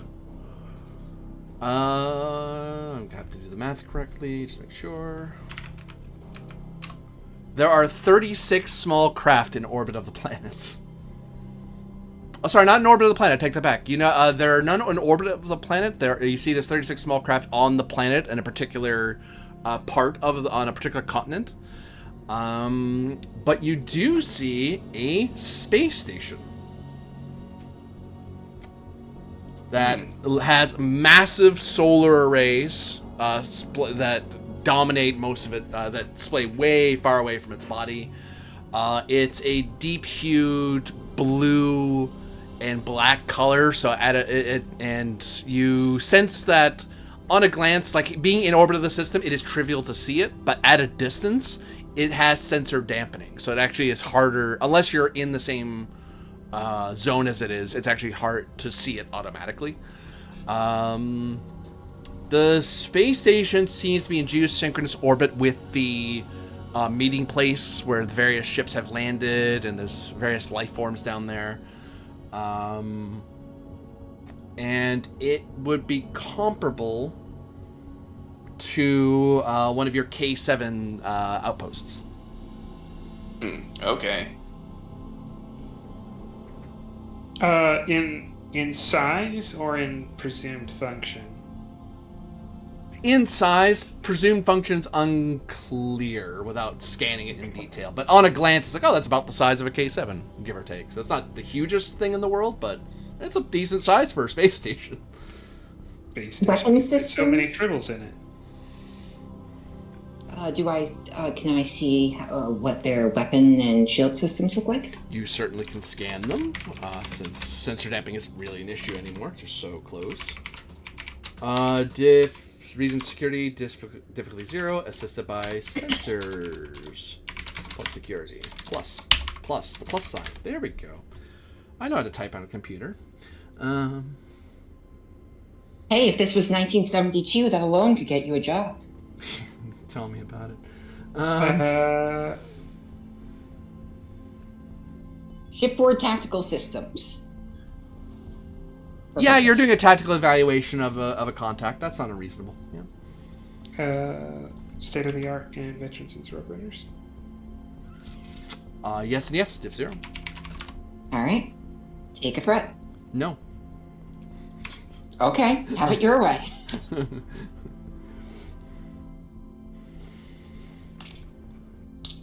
the question is the threat part of the cost there, so that counters the ability, or do you just get to do it anyway? I don't know. I'm all philosophizing out. Philosophized out.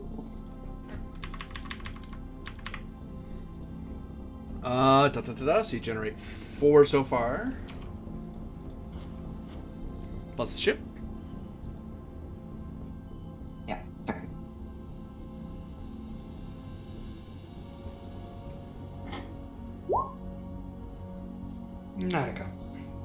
camp. All right. I was just there. There we go.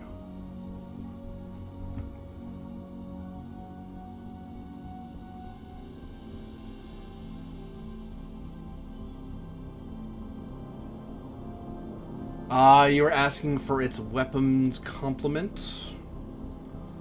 So that's actually the more relevant thing. I was about to tell you stuff you didn't ask for, and I hate that.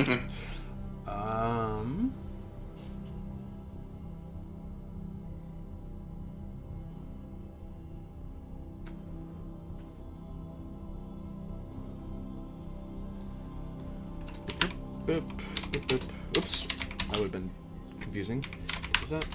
Nope.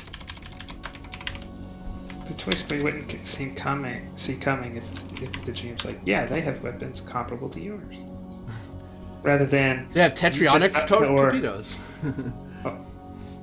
Is that what they actually have? No, that'd be funny though. Okay. Because, I was about to say, normally you expect the answer to be either they have fuck you torpedoes or their weapons basically are vestigial. They have electron-free lasers or something.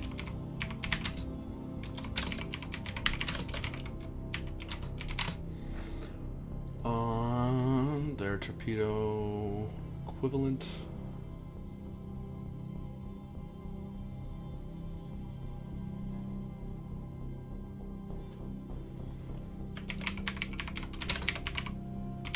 This makes me think of like Alithia in a few years when the holodeck comes around and someone wants to showcase, oh look, you can have a conversation with Socrates, computer, execute Socrates program, and then Alithia just gets like a long 1,000-yard stare. Yeah, and then after the program's over, the next day you get an email that's like an 8-page breakdown of why it's not an accurate simulacrum. Yeah. Okay. Ionic. Okay, then, GM, and for my sake, these are more primitive or more advanced than us? 22nd century. And we're the 23rd century, right? Yeah. Okay. I just wanted to make sure I have my timeline right. Then she'll say to the bridge, I'm reading arrays of ionic cannons, several tractor beam emitters, and it looks like multiple photon torpedo tubes. Overall, pretty standard weaponry equivalent to, say, us 100 years ago. The captain kind of gives a concerned look and is like, well, I guess, thinks to himself, I guess the tactical officer, that's what she should be doing. It's like a thanks for the report, XO. Giving you all the information you need, sir. No, it's reasonable. It's just the captain's thinking the first thing she thought of is to see how strong these people are. I wear two hats on this bridge, okay? So sometimes there's a little inconsistency between them, but yeah. May I have a clarification, Captain? Did your XO say that they have ionic cannon arrays? Do they have an array of cannons, or do they just have cannons? I'm not entirely clear.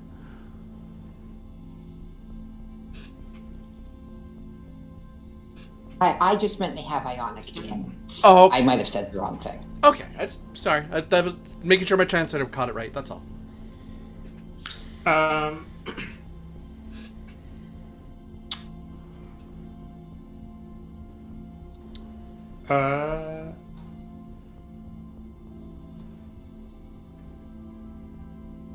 The captain will get up, go to the comm station and says, I'm going to send out a communication indicating that the Bonaventure is here and that we would like to know where to proceed for the planned meeting. Anything you wish to add or subtract to that message, Commodore?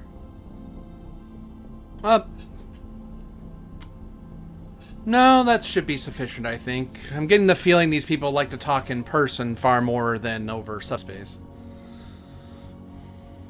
if at all in subspace. Alright. And the captain will cycle through all frequencies and modes of communication we have available to send. Hello, we're here. Where do we go?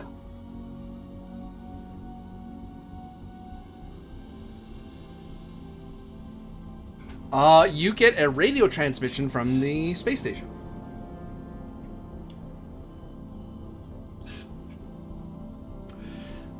Okay. This is the Wakan Wazazu.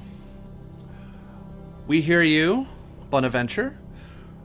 We are going to put a navigation laser on your ship and then indicate where you can land one of your small craft near the sacred meeting site.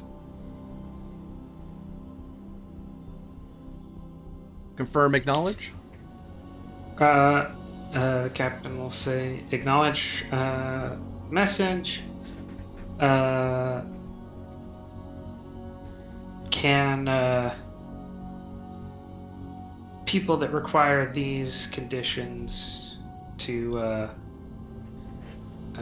exist comfortably proceed without special consideration? And I'll basically, the kind of Federation standard that you have to meet out to accommodate Vulcans, humans, and Andorians at the same time. There's a brief pause, See if it- and then they radio back.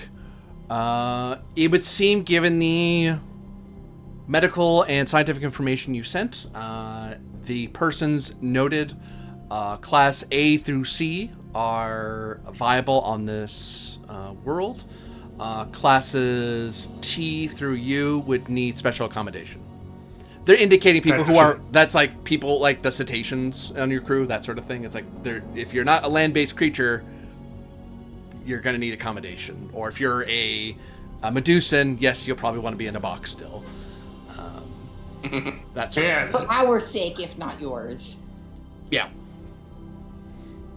I guess I assumed we don't have cetacean crew members because I'd assume that they prefer to be stationed on dual environment vessels. Yeah. Not vessels without dual environment. Typically, yeah. It's way more comfortable. Otherwise, they have to walk Yeah. around in EVA suits all the time, which, that's not fun. I don't want to be. That's showing up to your job, living in a bubble. Yeah. Yeah, that's what Deca does. Yeah. Well, there are. I'm gonna go out on a limb and say there are no dual environment ships, except for one. There may be like one Starfleet vessel that is like just Medusans, but it wouldn't even be like a dual environment ship, right? Because the danger is so much more than normal dual environment that you really just want them to have their own ship if they're gonna be without their boxes. Which, feel bad for the enemy going, aha, boarding action! That's a mistake. Yeah, our shields stop everything but transports. Go ahead, beam over, see what happens. That's the science ship that's near the Klingon border. We'll double check on landing, but they confirm we can proceed without EVA suits. Oh.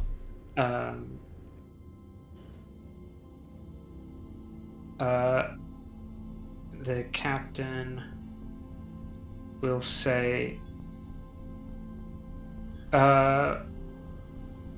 Lakeith, Deca, outfit a shuttle for passenger transport.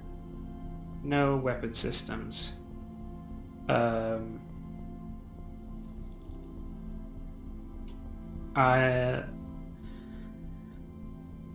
I think we'll take down myself, the Commodore, Atrum, Laketh, Deca, and Ilithia. It's 1, 2, 3, 4, 5, 6. That's 6. I think we get 2 more. Probably get Fushi and Vasek as the other 2, unless y'all have suggestions for different characters. Oh, works. The captain will actually ask, that is with your permission, that the situation doesn't seem hostile. So with your permission, I would leave Commander Bren in command. As the captain is in a very unique situation of actually there is someone who can just give me permission to leave the ship and not get in trouble. Yeah. Very rare thing to happen. I concur with that. I'll put in also for our away mission. I understand as a flag officer, certain security measures are required. I want us to have as minimal show of force as possible, so I understand your Commander HM will want to be armed. I'm okay with this, but I would like no more than Type 1s for anyone not required in a security capacity. Until we have information otherwise to suggest that I'm in any increased danger. Any reason you didn't need a Type 1 commander?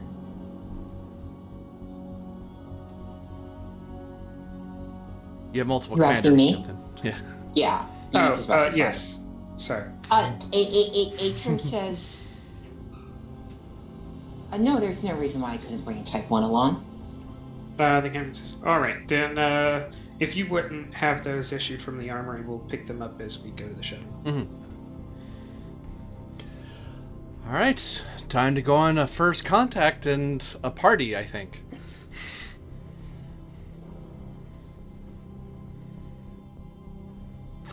Indeed. So Atrim smiles and she says, from my point of view, all first contacts are parties. So this is the compliment here. I think I was double checking. I think the shuttles are one or two shuttle personnel plus 6 passengers. So I was gonna throw Fushi and Vasek as a additional like command kind of person who can help with translation, negotiation, and someone who's generally good at science. Of course, unless anyone else has other suggestions. Any gear you're taking on down with you before we change scenes? Just a medical kit. Which standard issue won't cost you anything. I'll spend for a dedicated translation unit. I believe that's 1. I don't think it's 2. I don't think it's that hard to get. Yeah, just 1.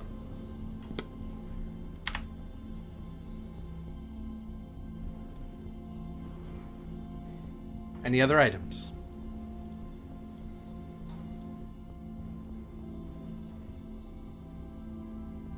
Nothing from me. Yeah, nor for me. No, I don't think so. You Atrim, any secret daggers or grenades or armor? Nope. I am not that kind of security officer. If the captain says I only have Type 1 for this mission, that's fine by me. Captain wanted your professional opinion on what you think is necessary. We're going into an unknown situation. It's impossible to say, but if we want to make a non-threatening impression, Type 1s are the way to do it. Very good. So, I'll actually go one further than that and say the doctor is not going to be armed. yep, and Commodore will won't even comment on it. Medical personnel specifically not being armed is perfectly normal. Some doctors go out of their way not to be armed. Mm-hmm. She has you get the feeling that her having a Type 1 is something she does under pain. Like, she knows she has to. She's not allowed to not be armed while on an away mission. Yeah. I'm also very much not armed because you're not armed. No, they Yeah, just I literally. just get the guy to attach it to the outside of the box. Doo-doo.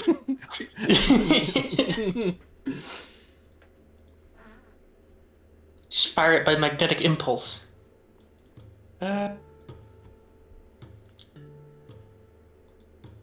Oops. Psh, helps when I grab the wrong thing. Copy. Come with me, and you'll see. Oops, too far. Boop. Oh, we hit the rhyming section of the game. So the shuttle is off. Disney musical. The shuttle's off that way. Okay. As you walk, and that seems to be where various other ships, and actually this is the first time you actually get to see Actually, I'll even show you what one of them look like. So you actually get to see them on the ground. Actually, they're not sitting on the ground. They're sitting in the waterway nearby. I have the ship here. It is...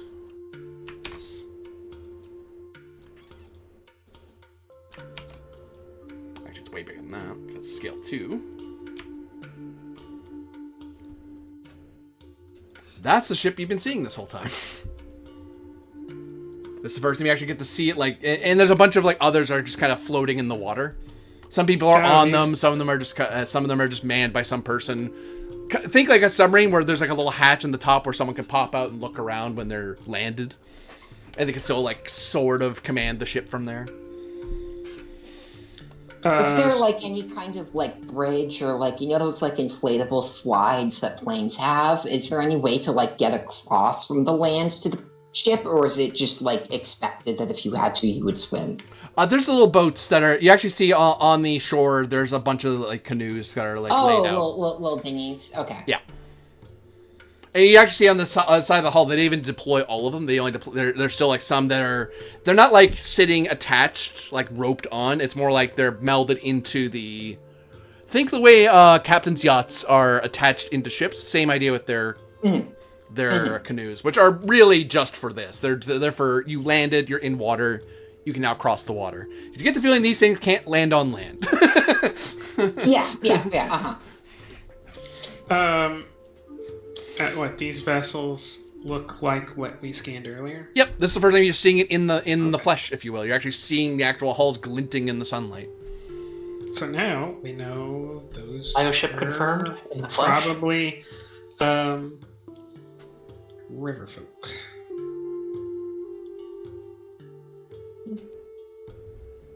On a glance, you can hear music coming from the center area. As various people are playing small instruments, flutes and drums, some singing with their voices. On a quick glance, you can see the like small bonfires. People are gathering and like cooking some food and chatting among themselves. There's kids running around.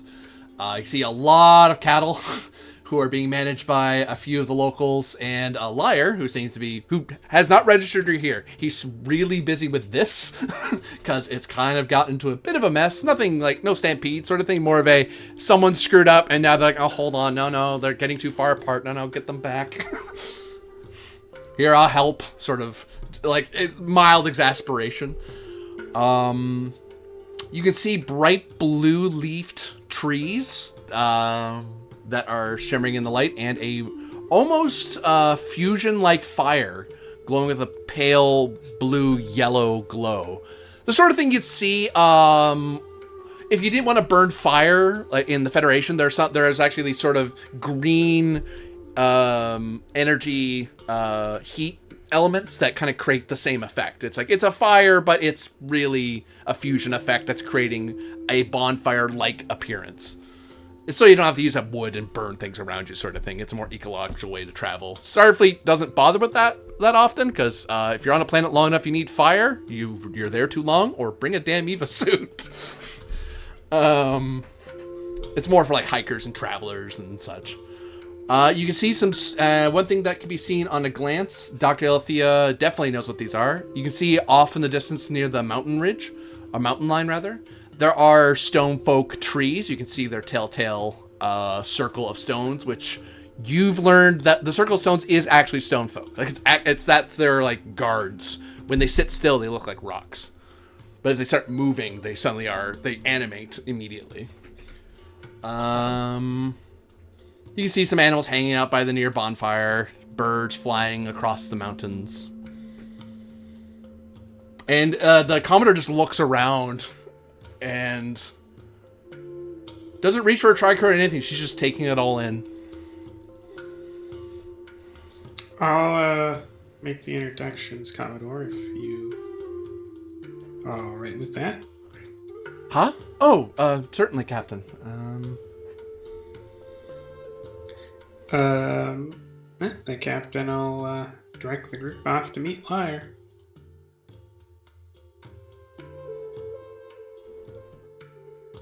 I assume in this instance, Lekith is probably carrying Dekka. Yeah, sounds good. Also, I thought we were pronouncing it Leketh this whole time, but Look at.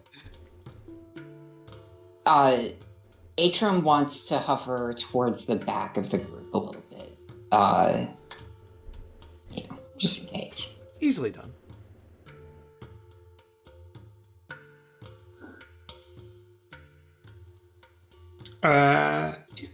The captain will. Why do I have a timer? You have a Oh, translator. it's translation. Okay. Symbolic of your impending mortality. Compared to most of the people here, actually true. The captain will call out to Lyre. Presence plus command, difficulty 1. He seems to be distracted with the cattle. He's about trying to help manage.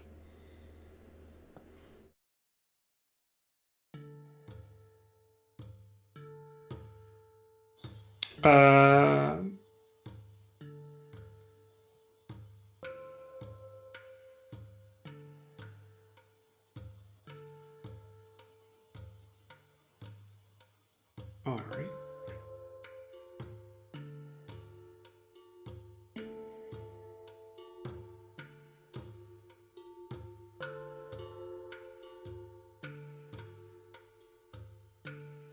Yep, that's one. You eventually find like a lapse point where he's not shouting at somebody, or someone's not shouting at him, or he's not trying to direct one of them. You find a moment of Lyre. Like, huh? Oh. Finally recognizes that you're all kind of gathered behind him. He's like, and he looks visibly like, oh shoot, I didn't recognize you're all. I didn't see you were all behind me. Hello. The captain says, "I'm Captain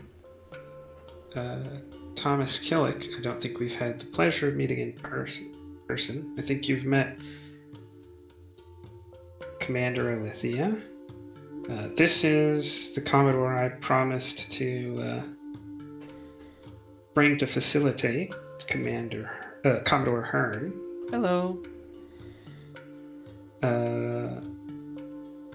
There's our flight personnel, Ensign Leketh and Lieutenant Deka, my attaché, Yeoman Vasic, my science officer, Lieutenant Fushi, and my tactical officer and executive officer, Commander Atrum." Atrum is playing bad cop right now. She's got normally she has a slight smile on her face. Now she's got like a blank, taciturn scowl, and she simply nods her head a little bit upon her name being mentioned. You get everyone else gets a slight like nod of acknowledgement, like yes, people probably say their hellos as they introduced, or just a nod. Like Vasic at most just makes a small nod of acknowledgement, sort of thing, because Vulcans. Deka can't nod because he's a box. But Lyre still makes a nod of acknowledgement to you when you introduce, like, oh, that's who. And actually, you see Lyre smiles a little bit because there's a moment of, oh, that's who was talking to me earlier. I didn't know what you looked like. Cool. Yeah. He does give a steady stare at Atrum. And he you see him kind of slide his feet just a little bit apart. He stands a little more square. His hands kind of resting on his hips. And it's right around then you'll kind of catch that he's about a good foot taller than everybody here. He doesn't look armed in any way. He doesn't have like no clubs, no pistols, no bow of any kind. But when Atrum's introduced, there is a bristle. There's almost psychic pulse of wariness that emanates at Atrum.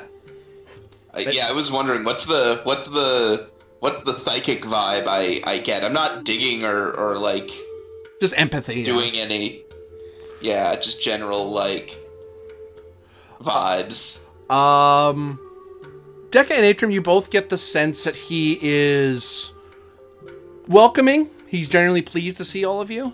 Some more than others. Like, he's more pleased to see Dekka and Killik because he knows of you more than anyone else. He's pleased to see Alethea because he's like, oh, I saw you the other day, not that long ago. Hello, sort of thing. So pretty friendly, but with Atrum, it's a warrior's wariness because she's been introduced as a warrior. And he's trying to kind of square off with her a little bit. Analyzing her. But he's not like crossing the room to get to her. It's just obvious he's squared off with her and he's not really worried anyone else is going to threaten him.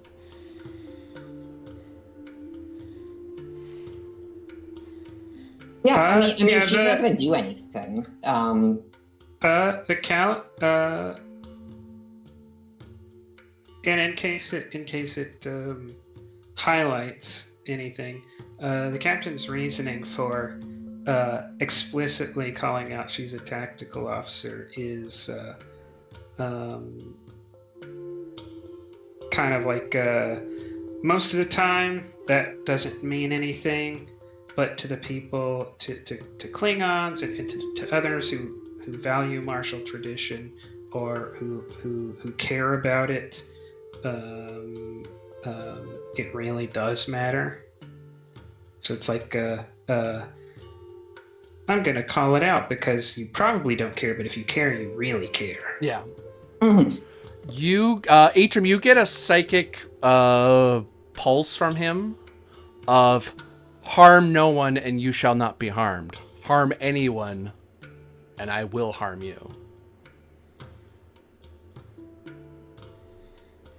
And you feel a very distinct presence of many minds staring at you. Sort of feeling. It's almost like a mountain's threatening to roll over you.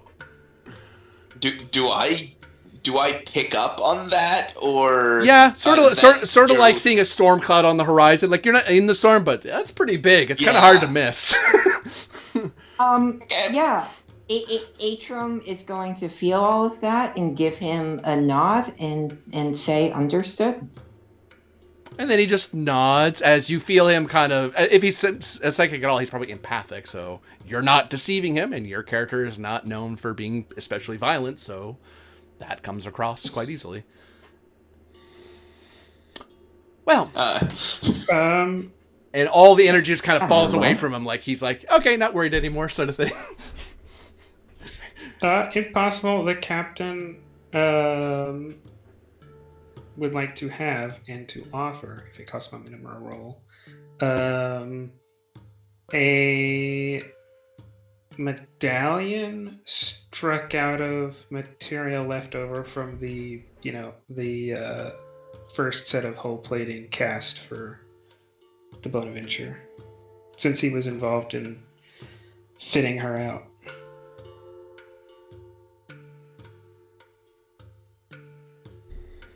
He looks to you and peers at the item. What is this? He says, a token of appreciation and goodwill. This is struck in commemoration of our ship, the Bonaventure. It's from the hull plating. Giving me a piece of your ship? He takes it from you, but why?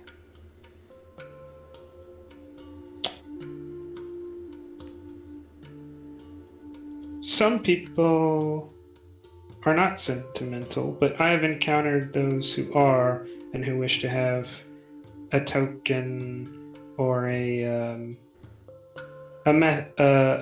object of commemoration of a first encounter. Looks at it. Mildly kind of grabs both ends of it and gently bends the metal a little bit and kind of looks alarmed, like, whoops, I didn't know I could do that. And he straightens it out again. And you actually see him open up a little bag on his belt, and he very carefully puts it away. I'll remember this, I think. Not sure where I'm going to put it, but I'll figure it out. The captain smiles and nods, thinking, yeah, that's the point. And says,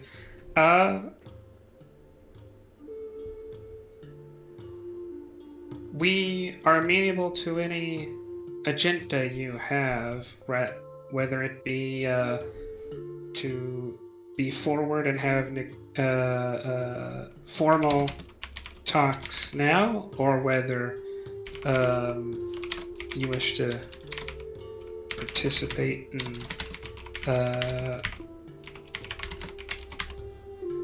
recreation or informal activities first. I invited you here so you get to meet the river people. Honestly, they have seen your ship before, and they were wondering who you were and what you were here about. And the stone folk have heard of you through their relations. So rather than tell them a story by fireside about the mysterious star folk from afar, better for them to see you, and same for you. No sense me telling you everything about river folk like they're mysterious creatures hidden in the mist. They are here, all around you. If you have this is a gathering, an assembly of the river folk they do every so often, of which I get to be invited to, as much as I can make it to these. No grand formal agenda, but I would suggest to you that if you want to make friends with the river folk, then, well, be friendly, don't lie to them, and otherwise, even if nothing goes well, you can just enjoy yourselves. I mean, there's plenty to do here. And if you have any fun stories or talents you want to show off, there's probably somewhere you could do it. I don't want you to give the impression that I'm the master, the chief of ceremonies or anything like that, but you're invited here on my behalf, and if you violate it, then I will promptly make you leave. The captain says, I think all of that works with our intentions. We do wish to engage diplomatically with you as well as them, as I think you've said a couple of times that you are not of them, merely associated with them. Well, we're all relations in the end, but we are not the same folk. That is true. Though they treat me much like their folk, which is very nice of them. The captain says, it's a very familiar relationship. The captain says, maybe not in interacting with us, because we are all members of Starfleet, but if you wished to interact with the United Federation of Planets, you would find that often you will be dealing with an assembly of different peoples, and rarely with just one representative.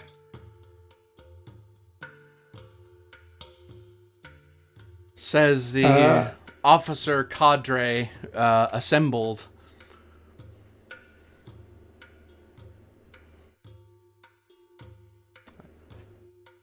As he kind of gestures to all the uniformed people behind you and yourself.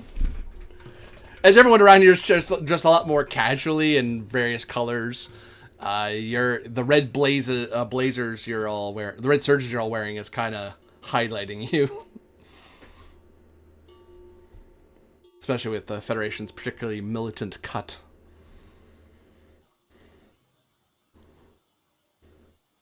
Yeah, the uniforms only get worse from here.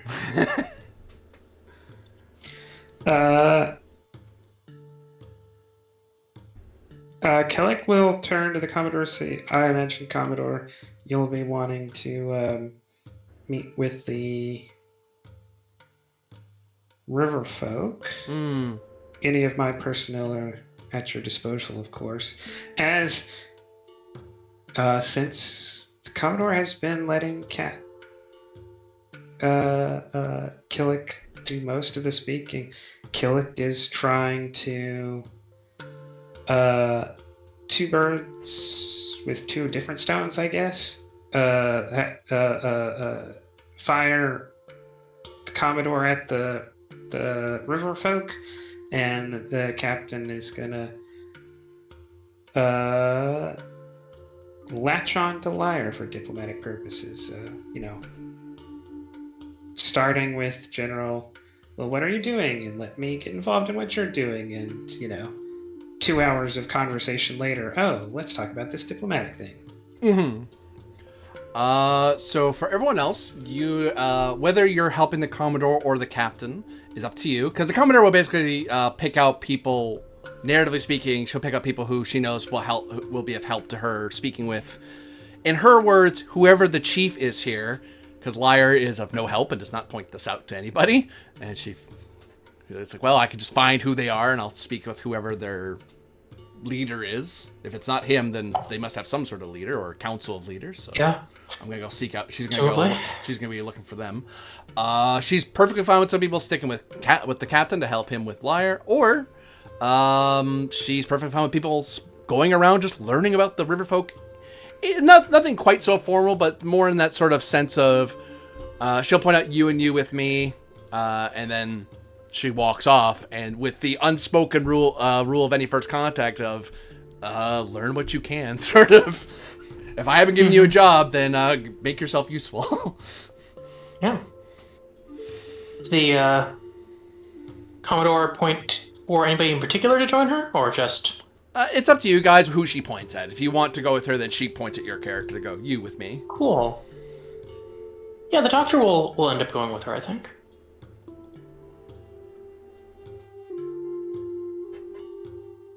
I'm gonna look at the captain and the Commodore. Like, where do you want me?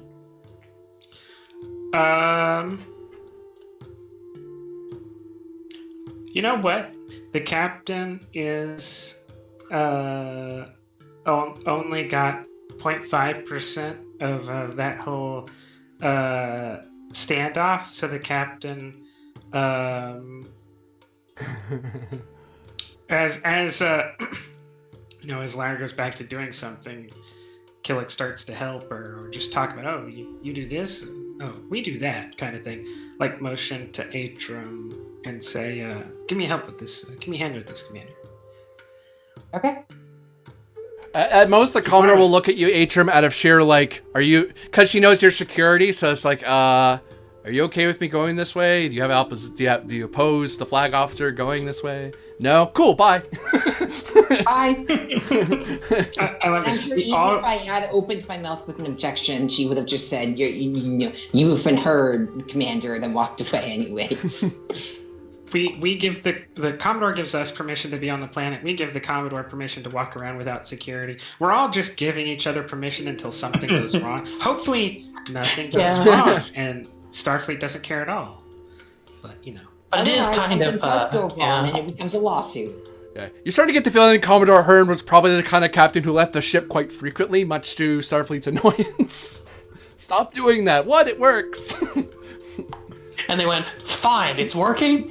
Promotion. Now you have to take Now you security can't with do you. it anymore. Yeah. But I'm better at sneaking. God dang it. Anyway. So Atrum is attending to Killick. Deca, where are you off to?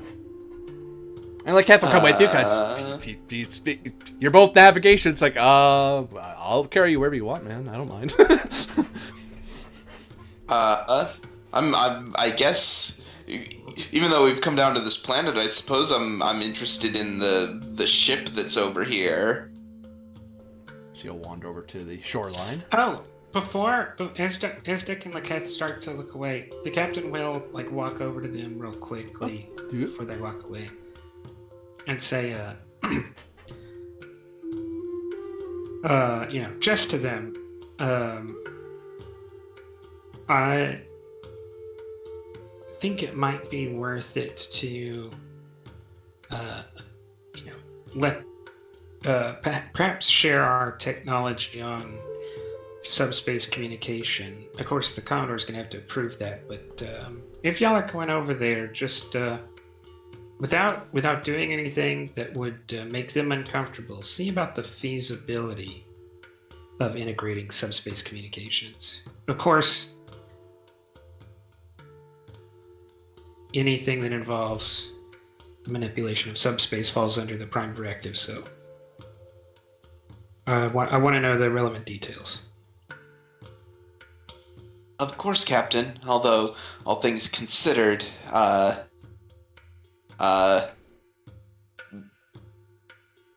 we should be in okay shape regarding the Prime Directive. But I'll let you know if anything. I'll let you know if anything unforeseen comes up. All right, get to it. Where's Fushi going off to?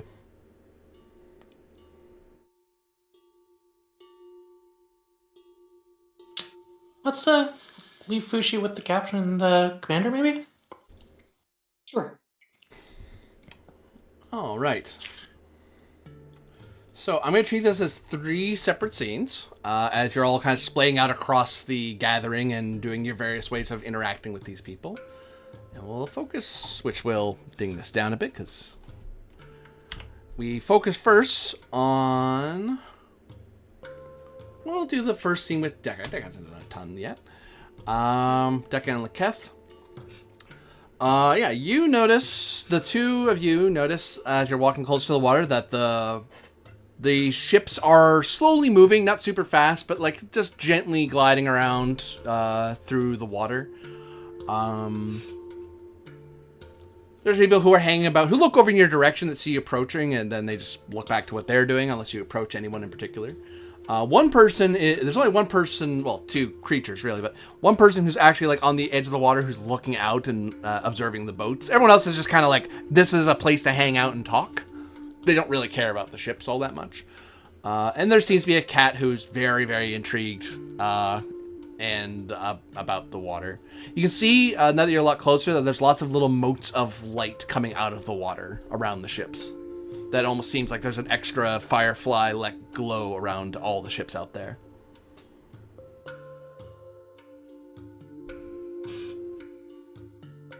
Oh. Marvelous.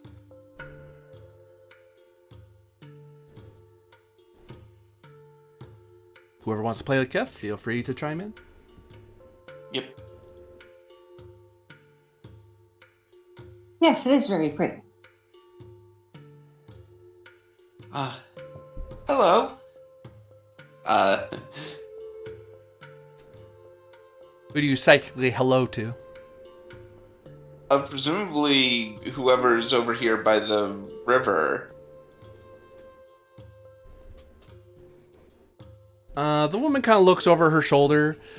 You see that she is, unlike everyone else, she's draped in a long traveling cloak and what appears to be a rather tall quarterstaff that doubles as a walking stick with various emblems etched into the shaft.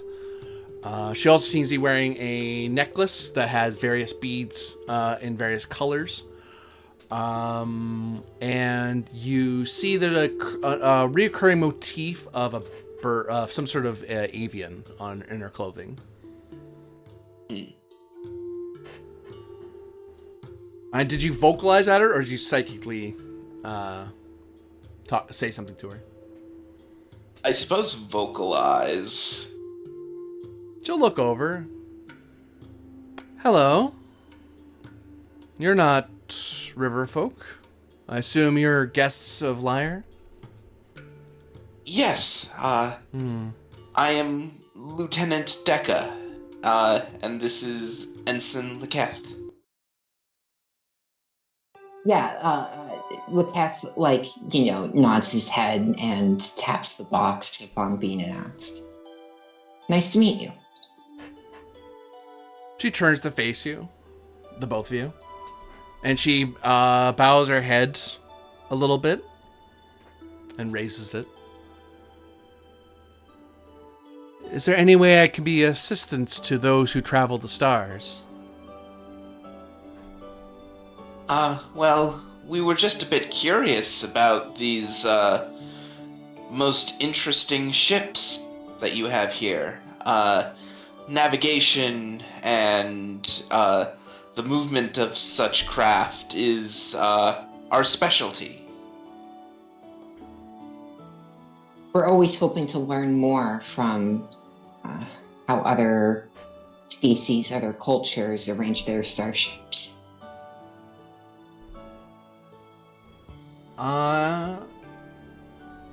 Well, I would ask you then, because I would hate to treat you as a child and explain to you fundamentals of flight.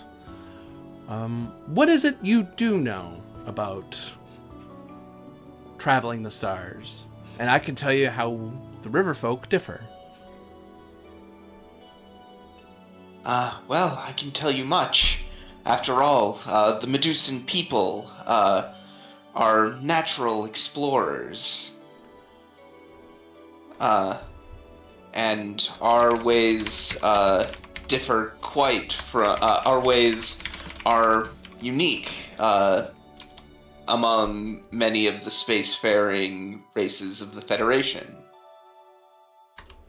You are acting toward the extended task of establishing peaceful relations with the riverfolk. So this is a difficulty 3 task, as you're trying to explain what you're allowed to explain, and there's certain things you can't really talk about, but you can explain basic understanding of space travel and how starships work and such. Yeah, So, we have a warp engine powered by a matter-antimatter reactor. It's not giving away the designs of our warp reactors. yeah. Yeah, well, and also,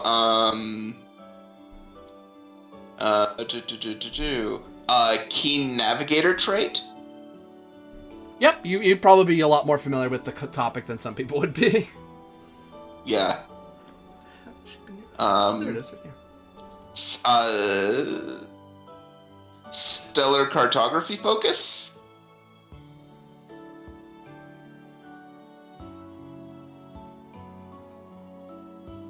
I'd take it a complication. That shows how you navigate through the stars, not how you... Oh, I suppose, no. Stellar cartography. No, I'll take it. There is unique ways to chart your way through star systems. And the way you do it is very specific. Because not everyone does Galactic Center. That's a common thing that people do, but it's not universal. I'll spend a momentum for a third,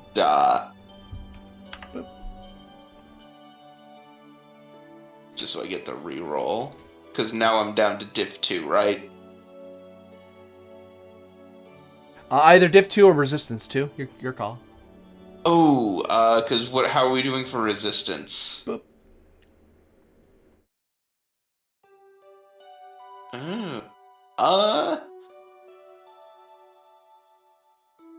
Pulling down resistance is actually probably the better call, right, yeah, guys? I think a lot better at that point.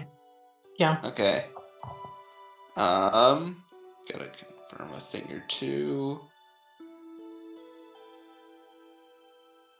Tap potential, visitor restart.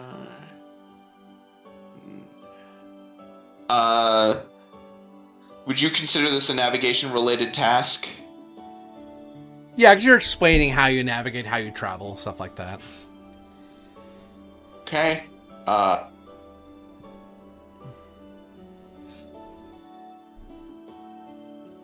Cool. Okay. And I assume I'm getting a assist from Laketh. You could. Okay, here we go. We roll 0. Ooh. Laketh to the rescue, Keth. That's his new value. Immaculate. Well, I don't think he's pregnant, so maybe not that. So silly. Focus in helm operations. I can tell her a bit about what it's like to fly the ship. Mm-hmm. On the button. And that's what I needed. I generate a bonus momentum, and I'm going to... Aha! Generate an additional bonus momentum. Untapped potential. It's been a while since that actually helped. So at base, your con is 4. The resistance was reduced to 2. So you generate 2 progress. I can then also spend the 2 bonus I made to do another work, I think? Another progress, yeah. Yeah. And I think that's about all I can get off of that one roll. Okay. You explain basics of stellar cartography, how Helm operations work. You don't manually do it. It's not mechanical. It's electromagnetic. You use warp systems, yada, yada, yada. And she listens patiently. And it's clear she understands to at least some degree what you're talking about. There's not that glazed over look that she has. She acts very human. Whether she is human is unclear to you. You're not, neither of you are human, but you've seen enough humans. Starfleet has plenty of them. She kind of comes off in human-like in her reactions, although she's almost Vulcan-ish in her calm. Like she's especially calm for the conversation you're having. Or maybe she's just stoic, because humans can be like that sometimes. Well, you seem to have a great command of your progress through the stars. And it sounds like the sort of thing that would take a long time to get good at. And you always try to work even harder. Indeed. Although I will admit it is something that comes somewhat naturally to us Medusans, by our nature. And she will tell you about the starships you see in front of you. And she talks about them with with immense knowledge and detail. Oh wow, okay.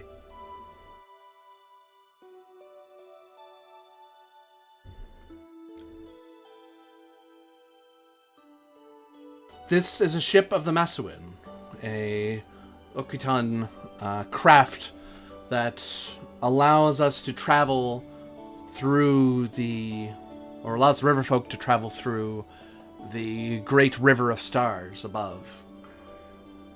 We have some semblance of self-defense through the free electron laser cannons, but really they use it for navigational hazards, asteroids, things in the way, minor cosmological creatures.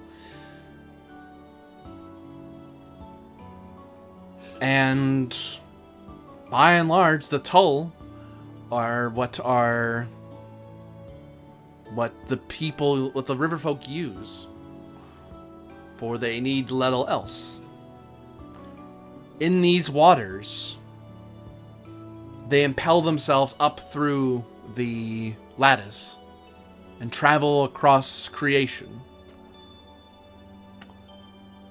They don't use the matter-antimatter reactions or power generators that you do. They instead feed off of the power of the lattice that pours into ponds and rivers like this one that stretch out into the stars above. Though they can be used to deviate from the river to other places, to nearby planets and star systems. It just takes longer. It is far easier to deviate straight from the river and straight back to it than it is to traverse as your ship does. We don't have the capacity to travel outside the river for long, or rather the riverfolk don't have a great capacity for traveling for great lengths of time. So much of their navigation is landmark-based, with a certain understanding of the Great Dawn.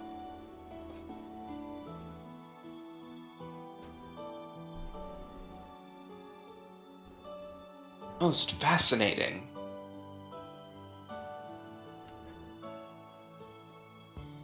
Do your ships communicate in a similar manner?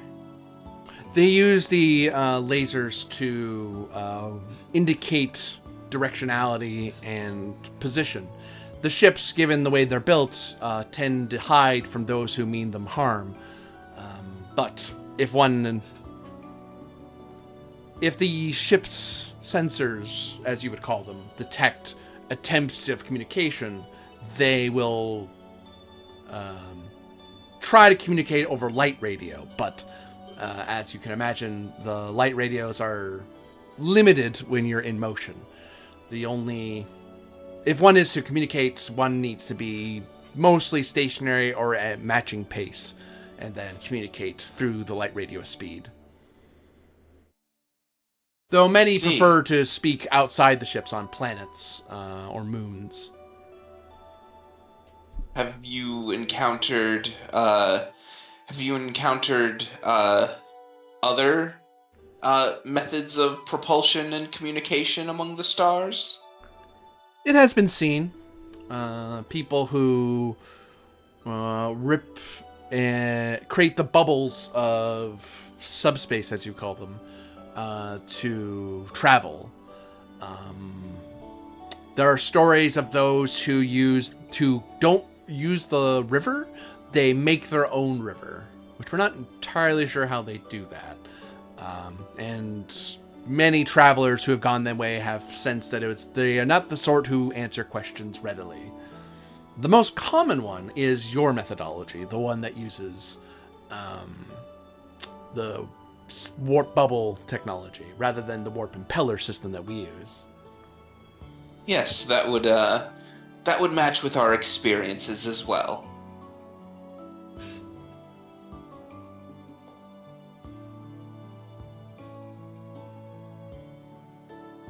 Most interesting. So the good news is, from what Deca can understand, they have encountered other methods of warp and other methods of communication, even if they haven't, received those methods themselves. Mm-hmm.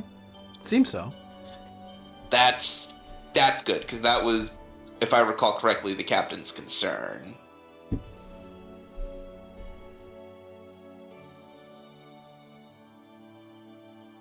And any questions you have from her before we switch scenes away from you? I'm good for now.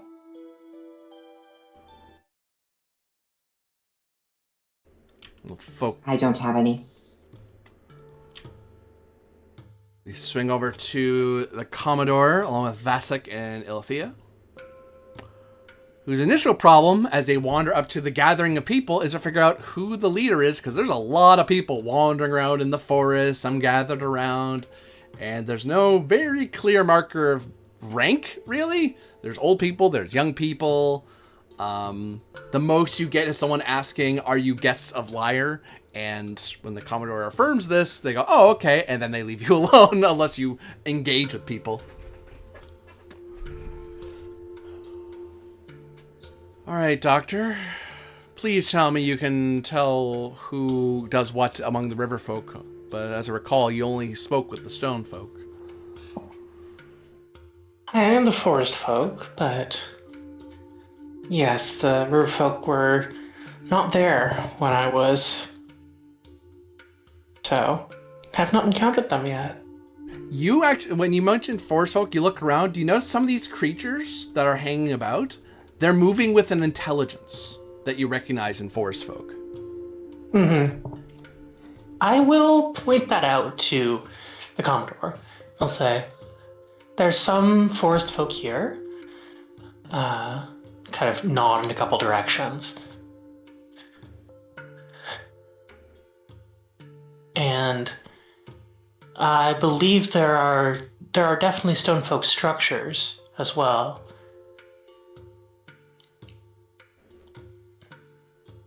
Though I don't see any of them at present.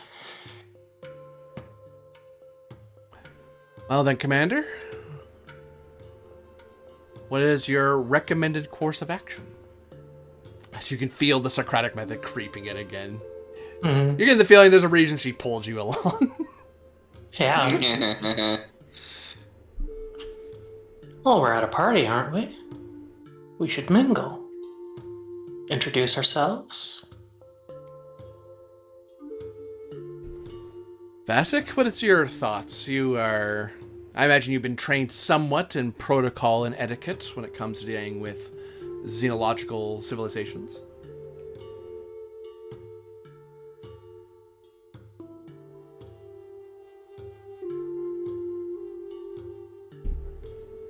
Someone want to jump in for Vasek?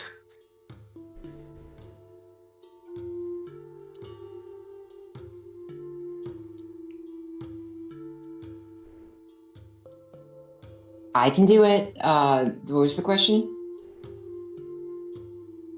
Wondering what your opinion was on such matters, since I imagine as a yeoman you are trained in dealing in etiquette and protocol. Vasek says with complete conviction, I do not have opinions. I exist to assist in the command staff in the carrying out of their duties. I do whatever is asked of me. Well, then I ask you to give an evaluation as to the best methodology to interact with this civilization.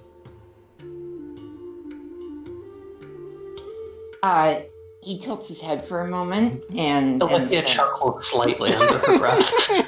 and says, very well. Well, I will concede to you I have not been on many first contact missions before. I noticed on your and file. that we have very little cultural information on these people. Therefore, it would be hard for me to make any sort of assessment about proper protocol without having the data in front of me beforehand. So would it be... and then, someone, brushes past him and he says, but they don't appear to be bothered by our presence, so I imagine the standard rules of a human party are to be enforced, and he kind of adjusts his collar. Very good, yeoman. Let's go say hi to some people. Let's get your first contact hours in, shall we? And she gives a look at the commander, because this is obviously the Commodore trying to help Vasek get better at stretch his wings out a little bit. It's like, you are willing to argue with me and have a point. No, I'm going to pick on you now. Yeah. No. I'm not letting some yeoman not know how to do this job. Come here. Olivia's just full on smiling at that point. It's just, kids. Kids. This mingling, of which the Commodore can take lead, but she is, you get the feeling she'll be impressed if one of you leads, and she'll assist you. Almost like she might give you a commendation for doing this. But you don't have to, because she is skilled in this sort of thing. That's why she's here. I think that... Mingling, presence plus command or con, arguably. Because you're talking with other travelers. Difficulty 3, because it's part of the extended task of making friends. Right? Is I this think for Olivia me? is willing to. It's for either of us or for her. Okay. If you'd like for Vasek to have a growth moment. Sure, Vasek can assist or roll. It's up to you. I think this is an okay skill for him. Let me double check. His presence is 9, command is 4. He could give it a shot. Yeah. It's up to you. Go for it. Alright. Okay. A focus in Starfleet protocols. I'm trying to default to my default knowledge about what to do in this situation. Yep. Excellent. Okay. 1 momentum, 2 threat. And could I spend the value, or my determination on the value, always a helping hand? I don't want to do this. In fact, I think this is pretty beyond my remit as the administrative assistant of the captain, but I'm being asked to do it, and therefore I will do it. Yeah, you can do that. I take that. All right, so rolling 3, so that's 2 plus 2. 2 plus 2 is quattro, which is a success +1. Neat. And the Commodore's assistance doesn't cost anything, just so you're aware. Oh, cool. Like as an additional assist? Yeah, she can always be assisting people. That's kind of All assistance well done. yeah. Presence command, my wonderful presence command of 10 with a focus in cultural anthropology. Yep.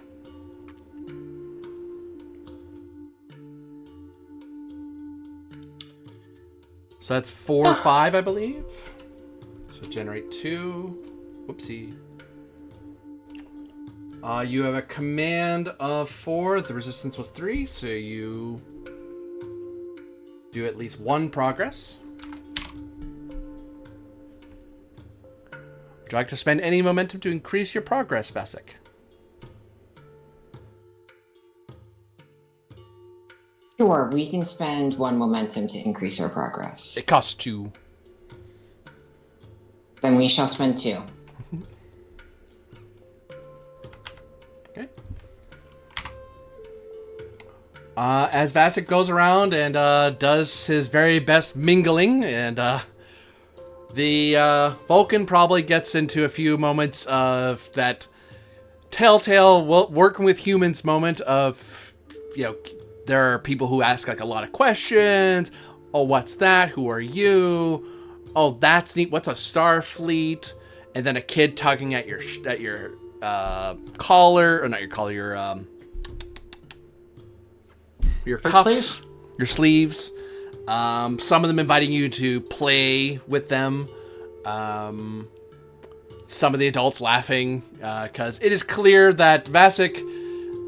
If Vasek spent any time on worlds that are very used to being very single species, it is very clear to Vasek in a quick roll that these people are very xenophilic. They like aliens and they're not scared of them in any way. They like interacting with people who aren't them,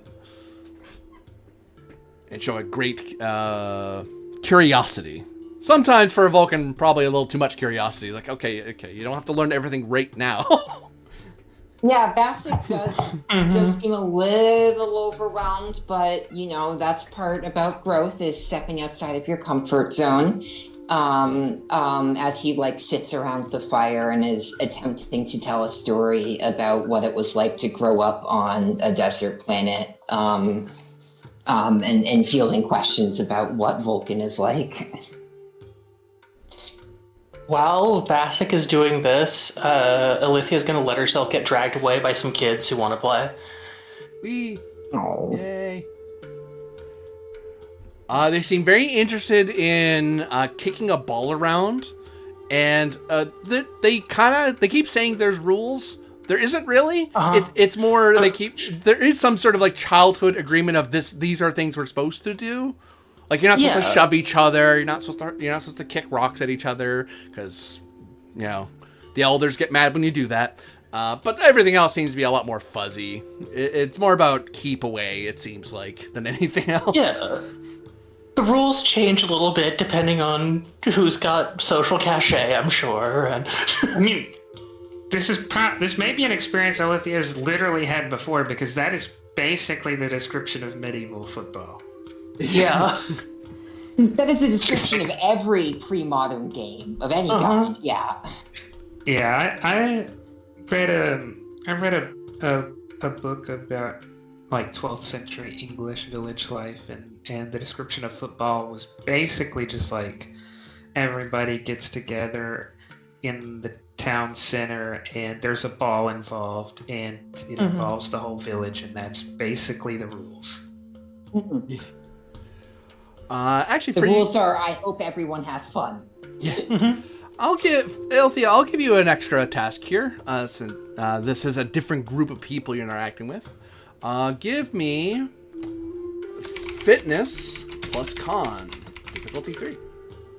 Unless you have some other game you're gonna get the kids to play, but it seems like they're related to. This seems to be a game of keeping your feet over, while keeping a ball under your control. Yeah.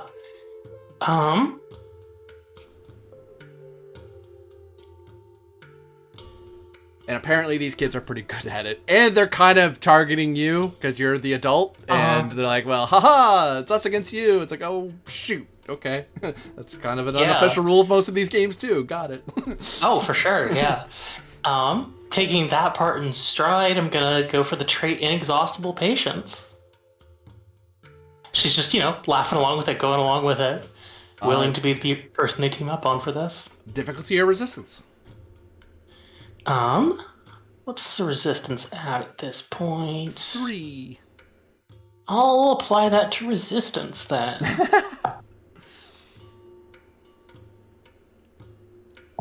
Because I have a con of 1.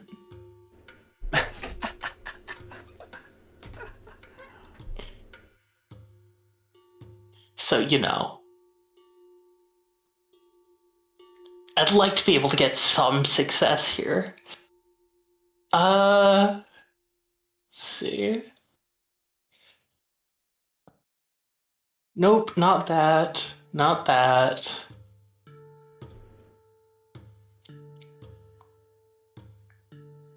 Definitely not that. I was looking to see if I had a focus, then I realized it doesn't matter that much if I have a focus or not. It does technically still matter, though.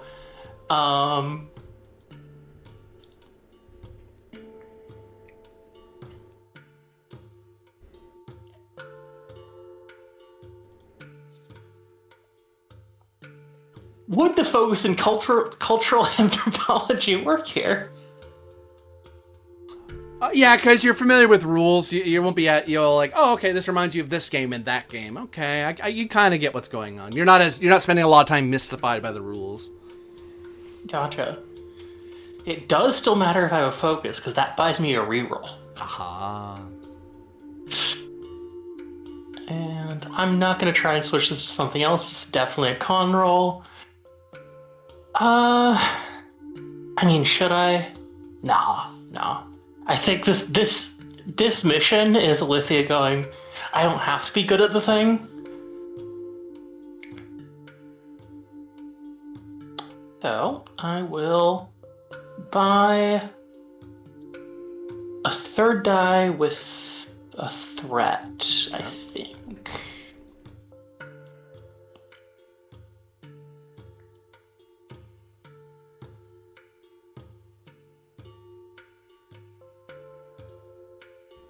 Well, that's not quite what I want. The Commodore yells I'll out. reroll one of those. Commodore will call out encouraging advice.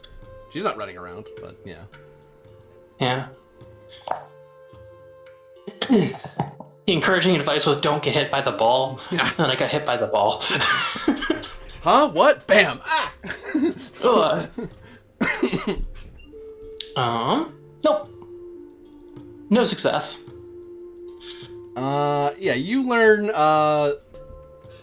that as the trouble track goes up a little bit as time passes, that, wow, these kids have a lot of, despite your patience, these kids are very fit, and this is a game they play a lot, and they very much are taking advantage of the fact that you don't know the game, which you're keeping up with to a degree, but holy jeez, this is hard. This game's actually difficult.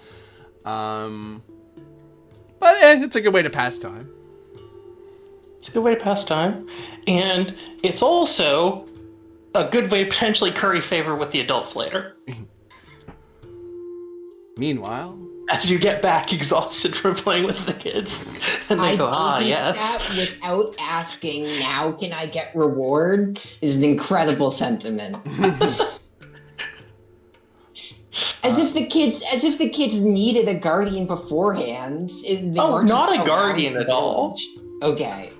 It's like, hey, you're giving the kids something to do that isn't bug me. Okay, thank you. Exactly, it's that vibe. It's large family gathering, and you're the adult who's being tugged at right now. So we look to Captain Killick along with Atrum and Fushi as you are working with Lyre to manage this. As they're trying to get the cattle somewhat organized. Okay, I can't play the support this time. No, that's why I called out different scenes so people can interact in each of the different areas. The downside is you lose momentum every time I swap around to people. Yep.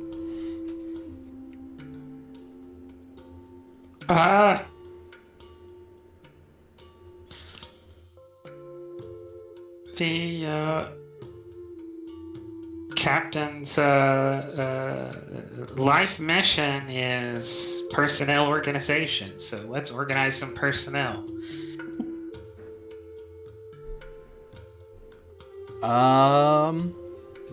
So we're looking at. I will Oh, say. actually, I take that back. Mhm.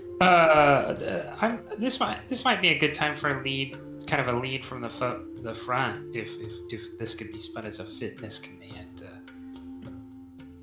You can do a fitness command, yeah, because you're trying to with everyone else's help. You're trying to go, hey, don't go that way. Go that way, please. No, stop outrunning me, cow. Come back. And having to do that for a very long time. This is getting tiring. If only there was a dumb four-legged creature that could help us get around quickly. Could I probably even use them for warfare? Liar is willing to assist, but he increases complication by 1 because he keeps pulling pranks. On the plus side, he's a trait. He will decrease difficulty or resistance if he's helping, because he'll be teaching a lesson through his pranks. Uh-huh. Perfect. Okay. Mode shifted. Cows are secondary. Outpranking the prankster is primary concern. Who pranks the prankster? Who pranks the prankster? I guess the answer's Gillick. Yeah.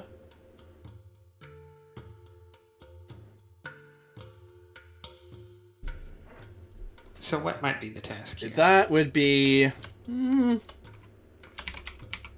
fitness or control. You know what? Command.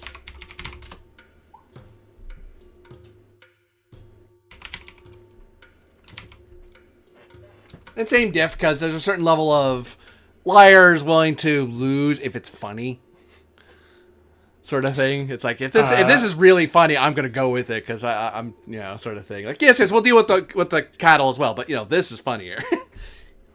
Yeah, I'm. I am nothing if not committed to the bit. Yeah. Value spoiling for a fight. I found it as a form of competition, and he's supposed to be the best at it. Yep, you could do that. That's so good. Much to the chagrin of the people, the regular people who are like, we just want to get the cattle, stop competing, help us with these things. Hold on. Hotfoot, no. As I wrote Atrum and Fushi into this, strategy and tactics. Sure. Yeah, we're getting roped into it. Because I'm trying to prank it. I'm gonna need some help, to coordinate to set up the prank.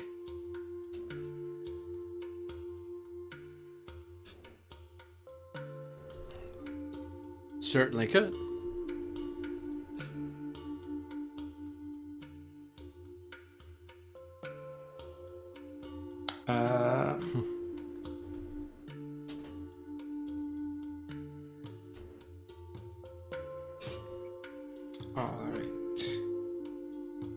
I'm not trying. I would love to participate in the fun, but I've already set out a reputation with Liar that I now have to keep up. So, can I assist if I'm earnestly actually trying to help wrangle cattle? Like that's what's throwing him off. It's like, wait, aren't you part of this? Nope, I'm actually just doing the job. Okay, like, yes, so what are you doing? You're doing this? Okay, good. Listen, this is a sacrifice I'm willing to play, or I'm willing to make for Starfleet. I will be the straight man. Yeah. Somehow I don't think either of those things apply, but Oh you my know. god. Yeah, the hair didn't throw me off. Assist roll for you, Atrum. Okay. Fitness, command, focus, and composure. He's not going to get a rise out of me. I'm not going to let him. Yeah. I just realized Yeah. that this probably would be more like, oh, no, we're not trying to outprank each other because you're just a regular Hume and you're a supernatural being. Target acquired. Well, I'm going to react to the captain stuff, not liar stuff. And then the captain actually gets you. And it's like actually kind of Yeah. funny. And not harmful. It's like, ah!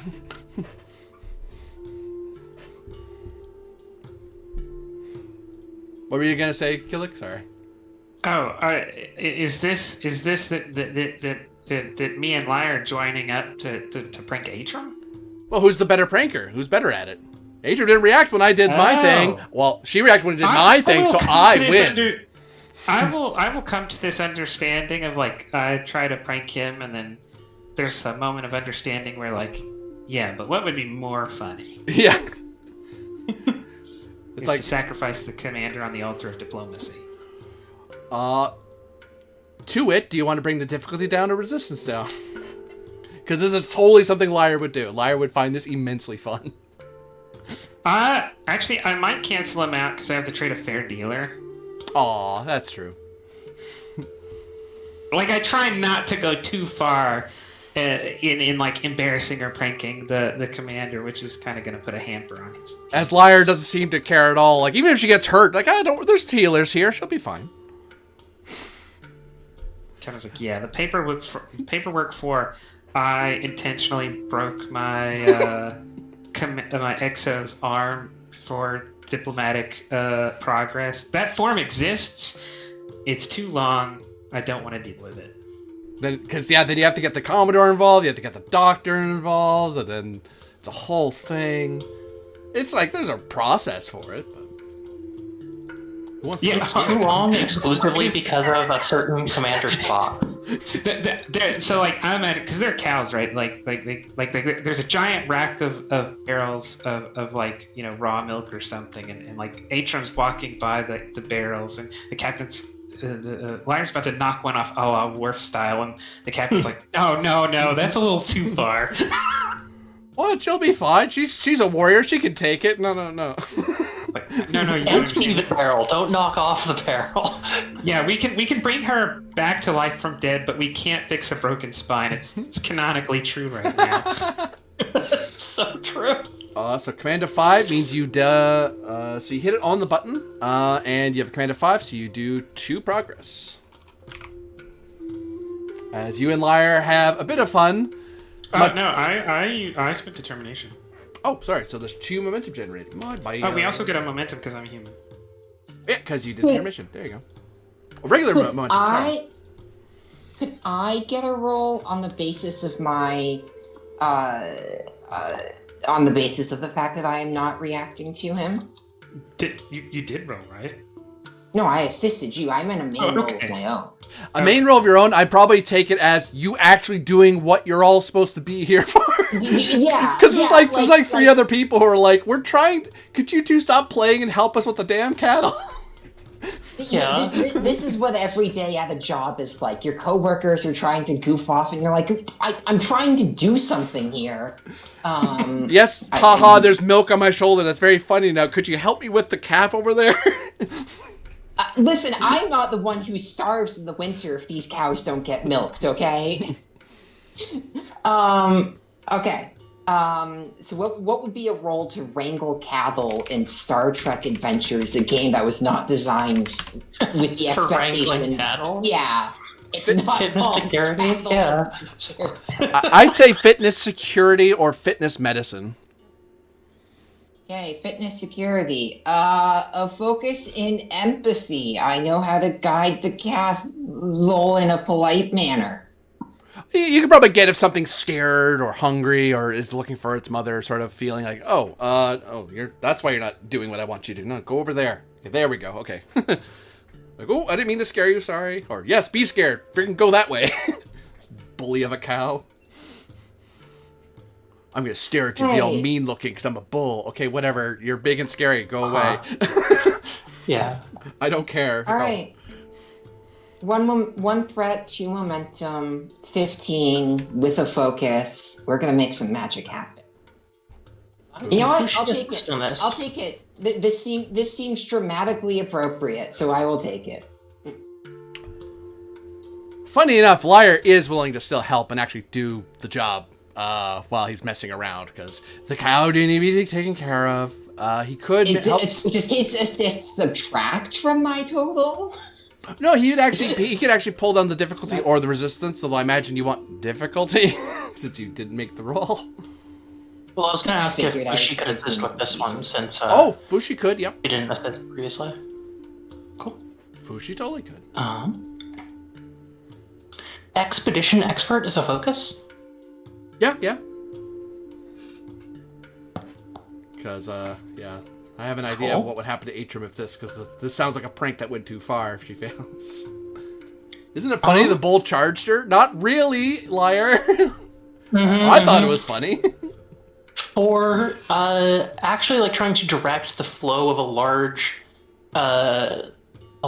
body of particles in this case, because a sufficiently large group of individuals does act like a liquid. Can I argue for reason con for the assist? You could, yep. I'm glad I communicated that effectively, because I was convinced of it, but...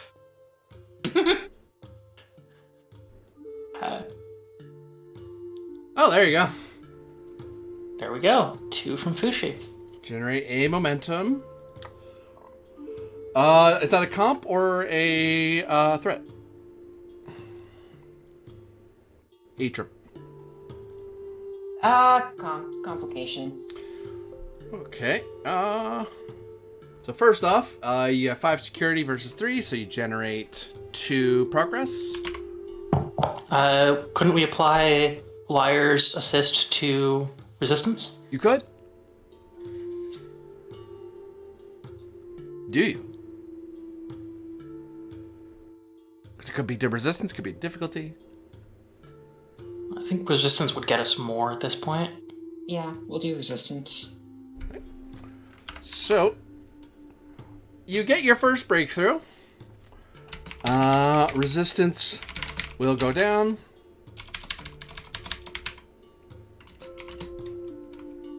Friendly faces. As you have proven yourself to be rather friendly people who are willing to go along to get along and not disrupt their nice little party that they're having. Especially because the complication is, one of Liar's jokes goes a little too far and he feels bad. That's why he actually he says, okay, Tom, we have to stop. I have to get back to work. I think she's hurt. As you get your foot stomped on by one of the bulls because Liar convinced it to do that, which he found very funny, but no one else found very funny, and they frankly found Killick's thing more funny. But ow, you're looking at a non-lethal injury. I want to say 2. I think 2's enough. Because it's just a cow stepping on your foot. It's bad. If you were a regular person, you'd probably go down going, ow, my foot. Huh. Yeah. All right. I'm frustrated, but I do not show it on account of cool-headed and focused in composure. I let out one small ow, and then I immediately go back to work. So you're just gonna take the 2 stretch rather than going down? Yep. My plan, my plan is he wants to get a rise out of people, and if I continue to deny him the ability to get a rise, maybe he will act in a way I can better understand him, or a more logical manner. And that might be flawed logic, but it is what she's trying to do. Yeah, after your foot stepped on, there is a bit of people are concerned, like, oh shoot, are you okay? It's like, oh, I'm fine. Ow, it hurts a bit, but I'm okay. Let's just keep going. I just have to walk it off. I'm okay. And that kind of impresses people, like the regular river folk are like, oh okay, geez, these aliens are a lot more robust than we think they are. That's kind of cool. And then some dirty looks at Liar, like, okay, enough. It's like, oh, okay, fine, I'll actually do work, I guess. Of course, Liar does try to convince Tom to prank other people in your away team after the cattle are done with. Because he's found someone who's willing to tease people. Tom has now completed the. We have established common ground phase and now moves on to the enact diplomatic overtures phase. New scene as we swap over to Decca and Laketh. We're watching the ships float along with their strange companion who's explained to them in detail how the ships work. So in this case, because the ships you say are like in the river? Yep. I must wonder, why is it that when you land your ships, you do so on water and not on land? Well, is there a cultural reason? The river folk learned with Liar how to take upon the energy of the stars that reside in some of these rivers and use that to pull them up amongst the stars and through the Great River. One could pull those ships up onto land, but it's usually not worth it. That's what you see those smaller canoes people are waiting around in. That's what those are for.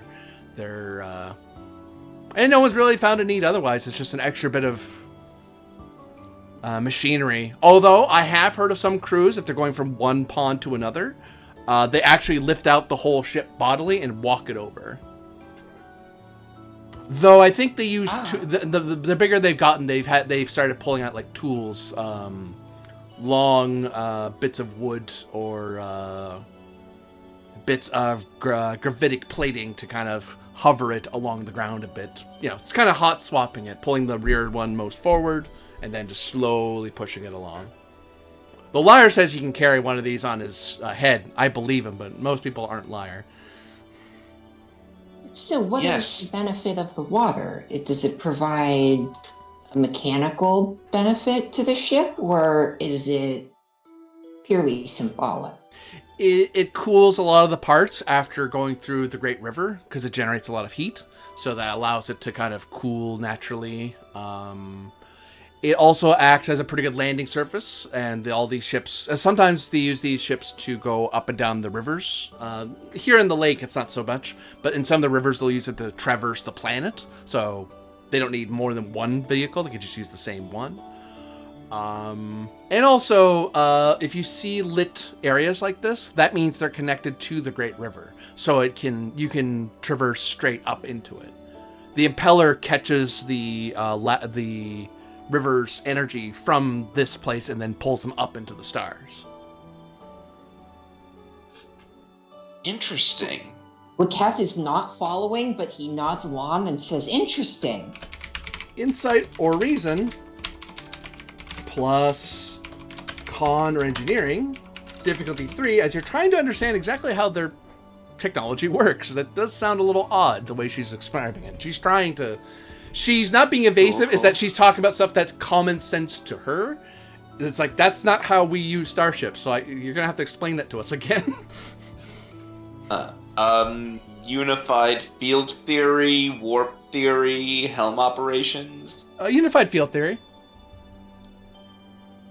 Cool. Power of math? Can form complex math equations in my head. Yep. Whenever I attempt. Okay, I do not suffer to increase for lacking tools. More importantly, the first 2 D20 I purchase is free.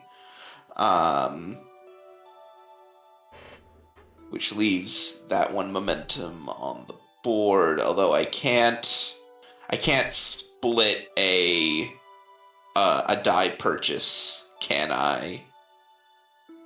How do you mean? Like 1 momentum, 1 threat. It has to be all 1, right? No, you can split up as long as you're you can buy your second die with 2.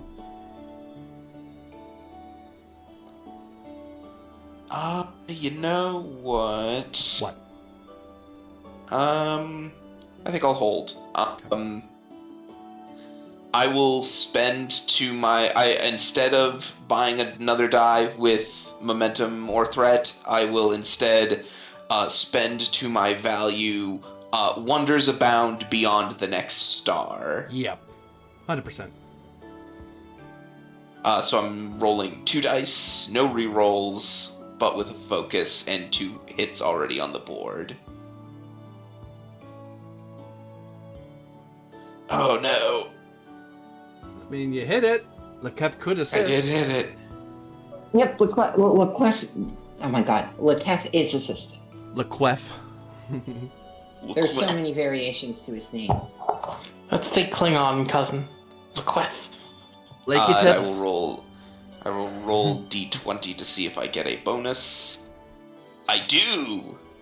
So you did 1, 2, 3, 4 total, yeah? Yep. So you're at 2 momentum plus 1 on the board. By the roll alone, you will have generated, because the resistance is decreased, due to them being, you're very familiar, it goes up by 2. Yeah? Yeah, 2, I'm right. Yep, and you can take that 20 as a complication.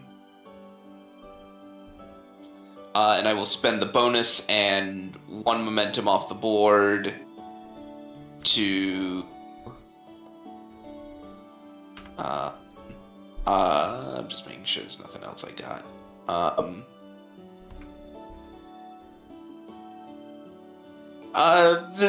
This isn't a navigation-related task.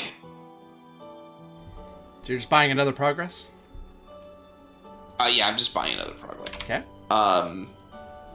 So that is 5 brought down by the resistance of 3. So that's 2 work. You did a total of 3. Oh, I did a total of 3. Okay, cool. You learned that, in her own way she describes it, but basically they don't go into orbit first. Like most starships, they go into orbit, break the gravity well, and then go to warp. They don't do that. The warp impeller the lattice connects into the water, and they just go warp straight from the water. And part of the reason they go straight into rivers, because, well, the planets along the river, they link into the water. So they just warp straight to the water and stop, and then they use the water's natural coolness to cool the ship.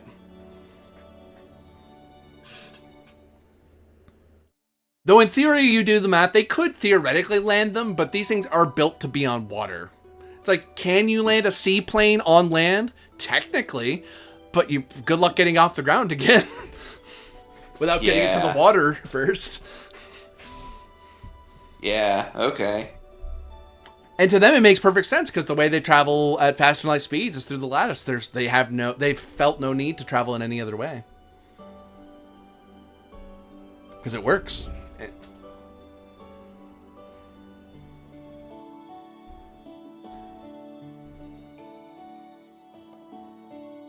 Most interesting.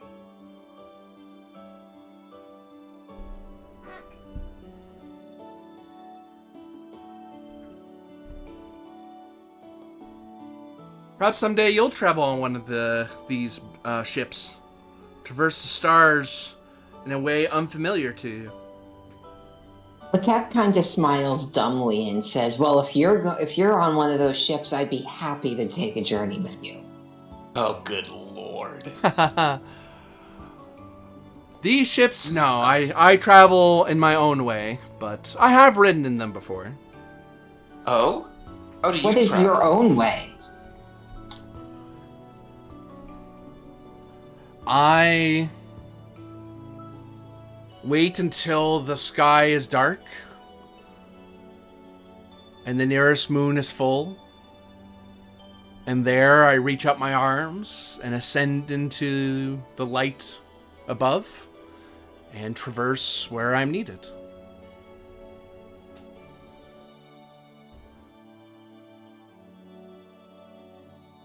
this is where Laketh and Dekka find out finally that they haven't been talking to one of the river folk.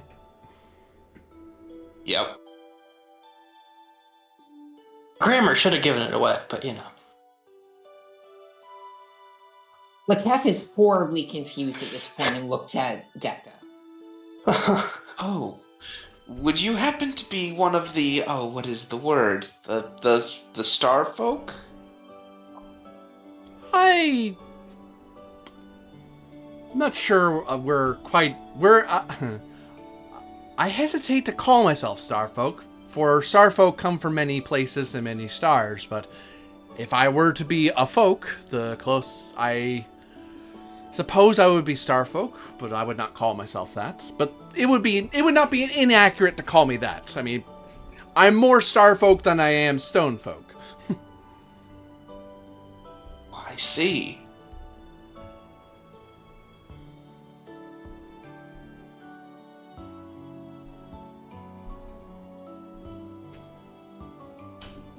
I presume that the ends are seen there. And you're seeing there. Yeah. Ah, rip. There goes that momentum. As we shift over to Vasek, Hearn, and Ilithia, as Ilithia gets back with the kids and finally gets to collapse and finds out these kids have boundless energy, and as they go to play with the dog, and the dog doesn't want to play, but they play with the dog anyway, as just kind of tugging at him and playing with them, and then the dog half-heartedly like nips at them, like go away puppy sort of look, but lets them continue messing with them, just with the bored look of an old dog going, yes, children, hi. I'm glad you're back. Yeah, no, this is great. I'll give the dog a sympathetic look.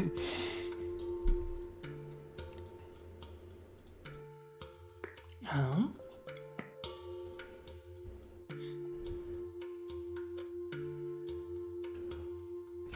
So, a woman comes up to the fire as the three of you gather around the soft, warm glow. You are guests. Are you guests or friends of Lyre?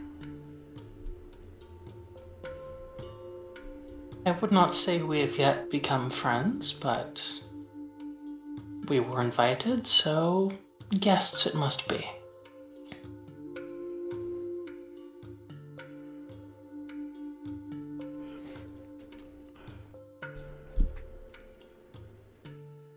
And who? The captain has yet to give me a clear direction on what our relationship status is with Fire, so I cannot answer the question.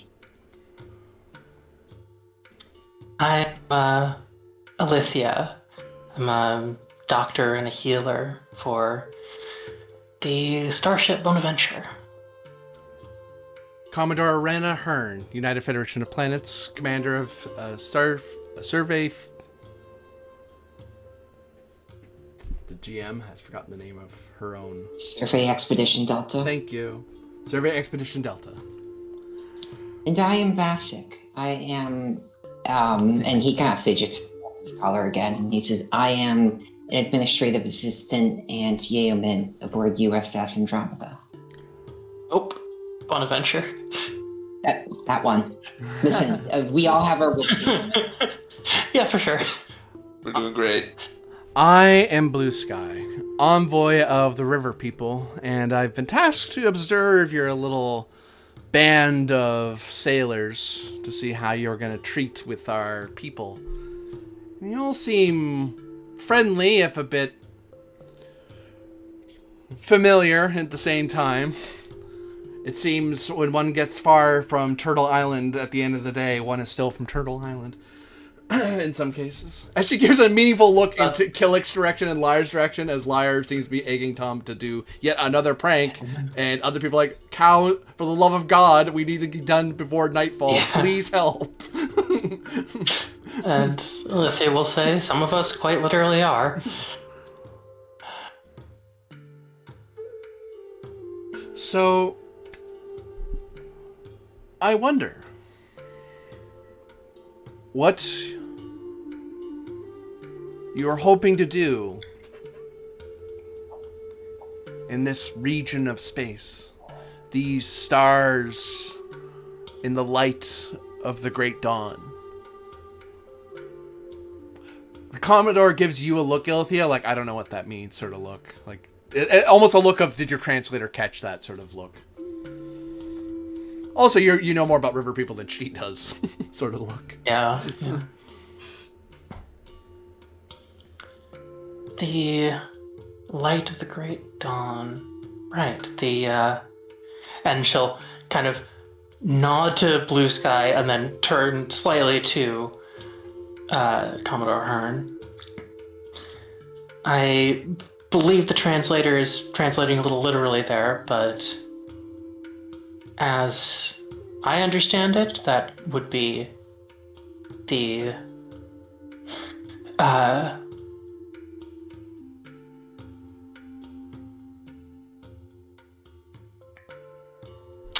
appearance of the core, for lack of a better term. Oh, like the galactic core, the Dawnland fringe effect. Yeah. Blue Sky kind of gives Commodore a look and looks at you, Alethea, and it's that look aliens get when the translator says something and it catches the person off guard. Like, it's clear they heard something, but it's not precisely what you said. Yeah. And it's, Lithia will turn back to Blue Sky and say,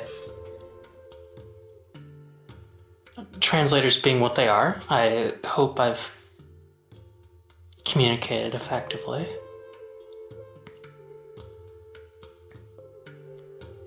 From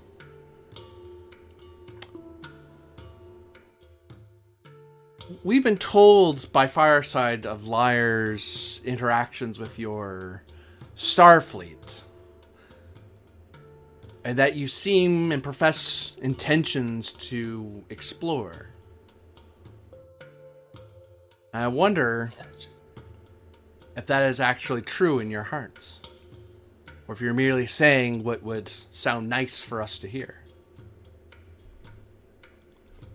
And this is Presence Command difficulty 3. For Blue Sky is questioning your intentions as Starfleet. Which, thankfully, you don't have to lie. That's genuinely why you're here.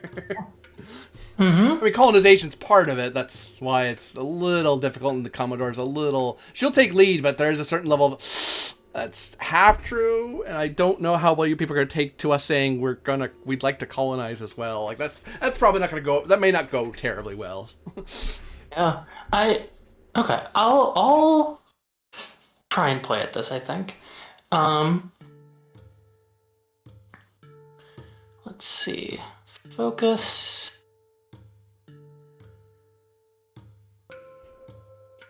Give myself a focus in first contact protocols. Actually, just first contact. Yep. Don't need protocols. Yep. First contact's broad enough, but specific enough, it would count as a focus. Yeah.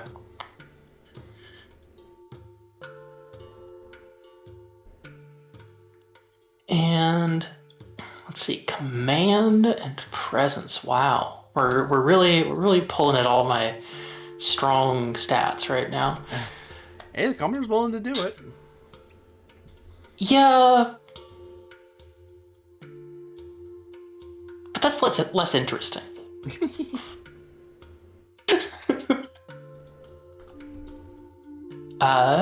Trait of inexhaustible patience. That does not help you here. Wasn't sure if it would. It seems like Blue Sky seems equally patient, oddly. Mm-hmm. For a different reason. Not a species thing. More a cultural thing. Yeah.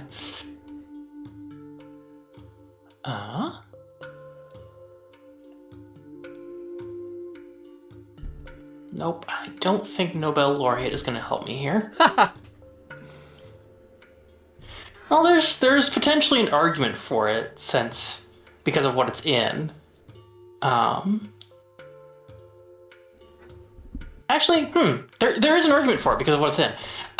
Nobel laureate in obstetrics and ecological systems level biointerdependence. 1 second. I was coughing all through that. I'm sorry.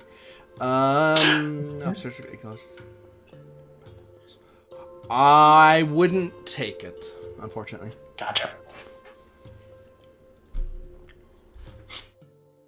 Then I think I might esoteric experience my way into a better discipline here. Give you 2 threat.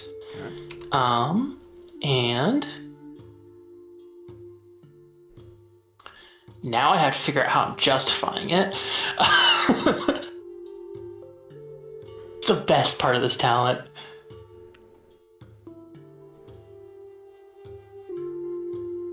Let's see.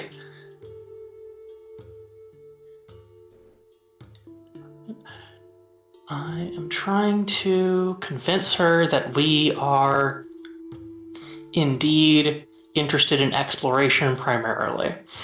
I would like to argue for the discipline of engineering here as woven into my actually I'm going to go for medicine as woven into this talk about what we broadly are doing. Ilithia is also talking about what she individually has been doing, what brought her to Starfleet. There's a lot of a kind of a personal connection here, and a lot of her like experience as a healer. I could take that, yeah. Fantastic.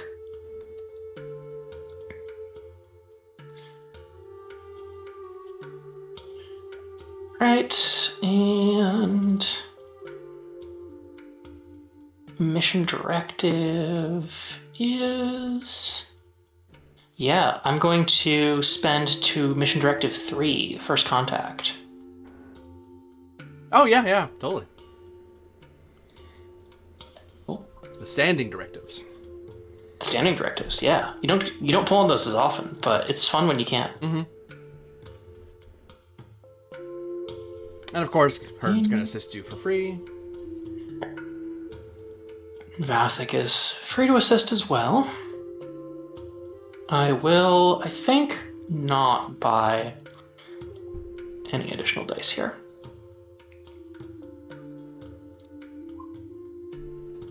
Alright.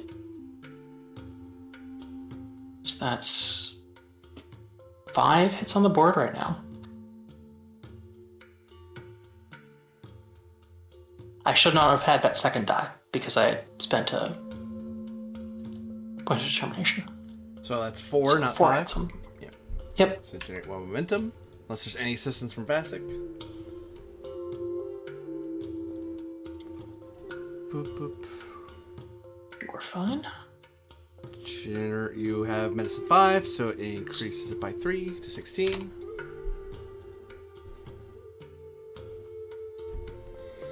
Yep. I don't have any way of reducing that resistance, I don't think. Unfortunately. So yeah. You make your arguments.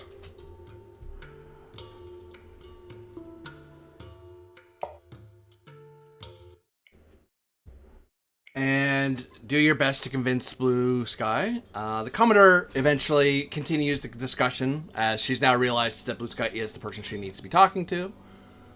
Which gives the rest of you time to gather up a little bit on your own, to kind of a breather from the rest of the events around you.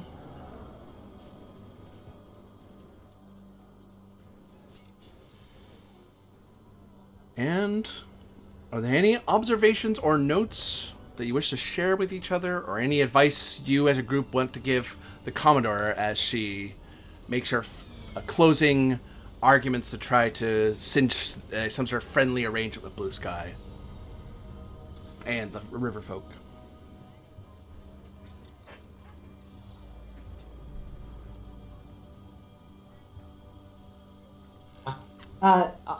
All Atrim will say to the group is, I don't trust him of Liar, but I don't know if any of us fully trust him, so.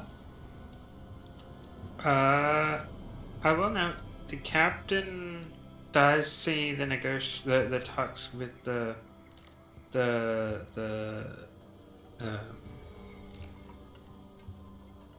river folk as like a nice to have, but not the Yeah. point of being here. The point of being here is to get Lyre to help us get an agreement with all of the folk. Right. Because just dealing with the river folk kind of gets us nowhere. I mean, it doesn't get us nowhere. It still leaves us hanging in the wind. Yeah.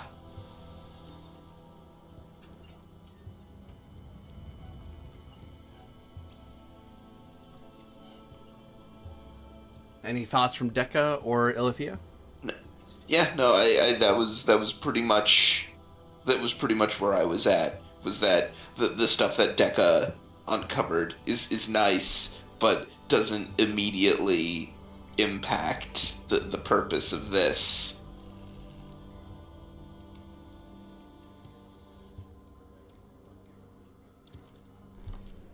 Want to make sure that I am correct in my assumption before launching it into a character, but is it somewhat clear to Ilithia that the river folk are human? That was the vibe I was getting. Yeah, they're humans, but they're humans who haven't been to Earth in a very long time. So they have their own 10,000 year deviation from humanity. Mm-hmm. But they certainly are They are certainly related. Okay. Their civilization, they're probably even different even from the home civ they came from. Honestly, just because of the 10,000 year difference, they had Quite a very a bit. different experience with history. Yeah. Well, Ilithia will say it's fascinating and intriguing to find more humans out here as well. And I think getting a diplomatic understanding or a cultural interchange with them would be an enormous boon to bring back to the Federation, if nothing else. While we came here with the intent of establishing some new homes and colonies and exploration, we instead found people distantly familiar to us. Sometimes the mission changes.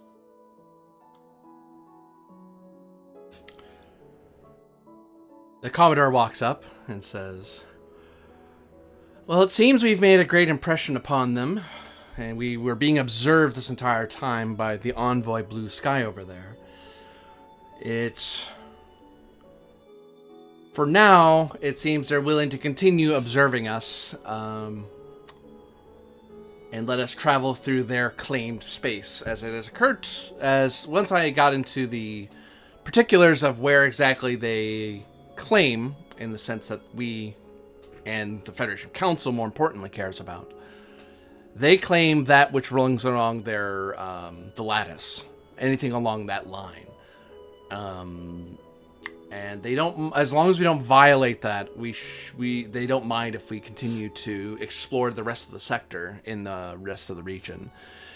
Any further cooperation from them will have to be done in a rather by dedicated diplomats and traders that I'll have to start working with some of our civilian contingents to see about trading with the river folk.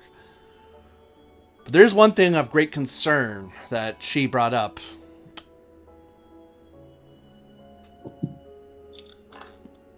Oh.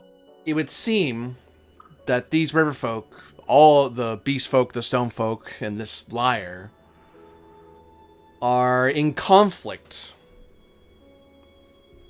with an alien species, likely the one we've been fighting this whole time out here, who call themselves the Breen. Oh. Dun dun dun. Yeah. Yeah, Never heard of okay. them. Yeah, slavers in suits, okay. Yeah. Why not until this exact moment? You know. obvious in hindsight. There has to be a moment in which one of us turns our back to a Breen and gets stabbed, and that's Oh, the yeah. origin of the expression. I thought it was a Romulan expression, though. Oh, Believe it or- that's true. believe- Okay. Believe it or not, the one that turned their back on a Breen and got stabbed was Dekka. Stabbed right in the back, right in the back of the box. The Breen Yeah. have those suits. They're the only people capable of building a robot body for you. So then once you Oh, build so it, you true. turn around, and that's when finally they can expose the weakness they've created in you. Yeah.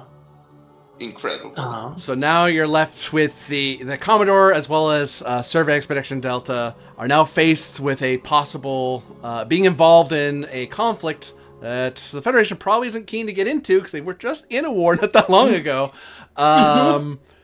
And they now have a name for the species that has been causing them strife. But that will be a problem for another season. Yippee. That was a Yay. good moment to end a season on. well played, well played.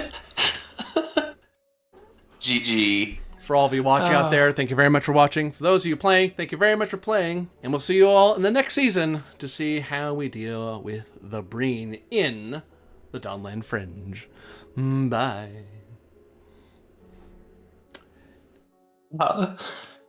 Exciting. I hung on to a lot of the threat because I will admit, I hung on to a lot of threats. Partly to kind of have it as a thing hanging over your head, but also if any of you really biffed a roll, did something really hostile, it's like, and now Liar's gonna come after you, or one of the river folks gonna come after you, and here's their threat pool, sort of thing. It's like, yeah, but if you don't make yourself hostile, yeah, they'll let you hang out, sure, hang out, have some fun, don't be mean. Yeah. The person over by the ships, the musical cue you had for her, like triggered a sense memory. I was like, who is this person? Who is this person? I've seen this person before. Yeah, she has appeared at the same in a similar place as Liar has. She was in the same story arc. Yeah. So that she's not as prideful as Liar and doesn't go around telling people her name. Exactly. Like, hey, you want to talk about chips? Yeah, I'll talk about chips, sure. Huh? I like talking about chips.